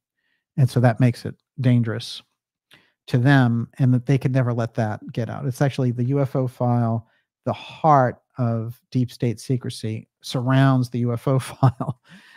So you have a geopolitical system controlled by this secret thing, which is only referred to, predominantly in sci-fi. It's very interesting too, because it's Berkner and his quotes around Kennedy and their conversations sound very sci-fi-ish. He talks about interplanetary civilizations. you know, carrying humanity into the stars and things like that. Berkner he's aware of something. And in my opinion, it all started very, very early on when he was plugged into Bird in Antarctica. I don't think there's any way around it. And with that, I'm going to read the letter that Berkner wrote to his students immediately after the Kennedy assassination, letting them know to the Graduate Research Center that Kennedy was not going to be there. Here's how he put it. This is on the record. To the faculty and staff, we are all stricken with grief by the events of the day of tragedy, November 22nd, 1963. That the president was here as the personal guest of our institution can only deepen our sense of mourning. The day started as a happy one with the clearing weather. Both the president and our now new president spoke to me warmly of our scientific and educational goals. President Kennedy was to have made a major national and international address at Dallas. His first words were to have been about the center and its place in the development of the social fabric of our nation. I know you'd like to see what he planned to say. I am conveying to you his never spoken words here. I know that these tragic events will move us all deeply, and that we all unconsciously will redouble our efforts to build the intellectual qualifications of our institution and of our nation, of which our late president here as my guest was to speak so graciously. The crisis of events of our time will rally the support in the region around our objectives as never before. The key part for me is, you know, that here he is saying that Kennedy was going to make a major national and international address. And so that is what got deflected. That's what got cut off. The roots of what that speech were, and as I said, the tangled web of that speech, how it disappeared and then reappeared as this Cold War, nuclear-loving speech. It was not President Kennedy's speech. So what happened to the real one? That would be the question I'll leave you with, and maybe we can answer it in the follow-up episode. And with that, Miss Olivia, your last question. Oh, we already did last question. Oh, good. Excellent. So, then your super chats. I do want to, Lenny Bogart has a request. Yes. It's his birthday and wants a shout out from DJ. Happy birthday, Lenny. I hope it's a fantastic birthday, and that makes you a Cancer, which is fantastic. And I will expose here and now that I have Cancer rising. So for those who've been curious what my rising sign is, it's Cancer rising. And I, of course, am also a Cancer. You are a Cancer, and Cancer your birthday is coming up soon. I'll have everyone know. Everyone can say happy birthday now. So lots of great birthdays for everyone out there, and the super chatter's away. Okay. Ramadasa, Les Scott, Descat Brock, Vincent Tomlinson, Les Chat, Eurythmias Fun, Fulcanelli, Stephen Spencer D.O., Donnie Darko 727, Jay Parsons, Alchemy by Angela, Robert Scott, John Folden, Erica Swenson Elliott, Short Order Cook 1, BW, Alarmanine Bay, Mark Lane, Thomas M., Sarah Jane, Debbie McAdoo, Karen Carpenter, Mike Brosnahan, Kevin Baum. Thank you so much for your generous super chats. Thank you. We really appreciate your support, and to everyone who supported the show and all of our subscribers, thank you, because we couldn't do it without you. I'll do some shout outs here myself. I wanted to show everyone this. This is a July 30th, 1955 New York Times front page. U.S. to launch Earth satellite 200 to 300 miles into outer space. World will get scientific data. Seems to me they intentionally let this Sputnik thing happen, because this is over 2 years before Sputnik. And for them to be talking about it this way, there's something strange about that article being there on the record in 1955. And so the strangeness upon strangeness, the levels and layers go even deeper, as it were. All right. So fantastic. We've got Nicole. Thank you. Bella B. Todd Payne says, thanks for another great show. Excellent. Golden Girl. Wally Tango. Scarlet Fire. Free. David Donaway said this was the cheesiest episode ever. Grilled cheese, Mrs. Grilled Cheese. Nick Malone, thank you. So grateful to DJ and Olivia Wingsgirl. No better way to spend a Friday. Love to have a beautiful weekend. Well, thank you very much, Alchemy. And thank you all to the Ideas Room. It was great to see everyone. And I'll tell you, the Ideas Room has ripples. You know, I've noticed a number of stories get carried by the Ideas Room, and then they show up in other outlets, and you can tell, you can really feel that vibe. But I think that's the very reason why we experienced so much censorship, because they didn't want conversations like this to happen. That's really what I get down to with some of this. All right. Great show, DJ. Amy Thomas. Thank you, Amy, for being here. It's great to have you here. Bella B. Who else we got out there? Mike Branahan says, happy birthday. Happy birthday, one and all. Eighth Sphere, says Nick Malone. Indeed. Indeed. We have an Eighth Sphere, a very interesting Eighth Sphere twist coming up. Maybe probably the end of the month, actually. Scarlet Fire, The Mobsterful, Nanette Crest. It's great to see you out there. Wayne Peace, Traveling Riverside Blues, Fubara Fighter, Golden Girl. Rest in peace, Officer J.D. Tippett. Isn't that interesting? Tippett is so interesting in the middle of all this, isn't he? Absolutely incredible. Project Redfoot. It's great to see you out there. Dawn New Way. I once made a dress. I know I'm missing the other part of that joke, but he tells some good ones. David Tormita wants to know, will there be a part 2 next Friday? We're doing a show. We'll be back with you next Friday. Part 2 of this show probably have to wait an extra week or two because I have a couple of things I want to put in. Dean Tant. It's great to have you out there, Dean. Cece, Joseph Tugas. Bella Clark. Good night and thank you. Nina says, wow, just great people out there. Shout out Cameron. There's Cameron. Right in the nick of time. T. Oliver, Ivan Langley. Wow, fantastic. And did I leave anybody out? Thomas M. I know Kate's watching out there. It's great to see you. Najat. Najat says, sweet dreams, everyone's sovereign. Brihan says, Najat says, the JFK thing will never go away till light comes to the surface. Yeah, it's a blot on the American record. And then, you know, the blot. It's an assault.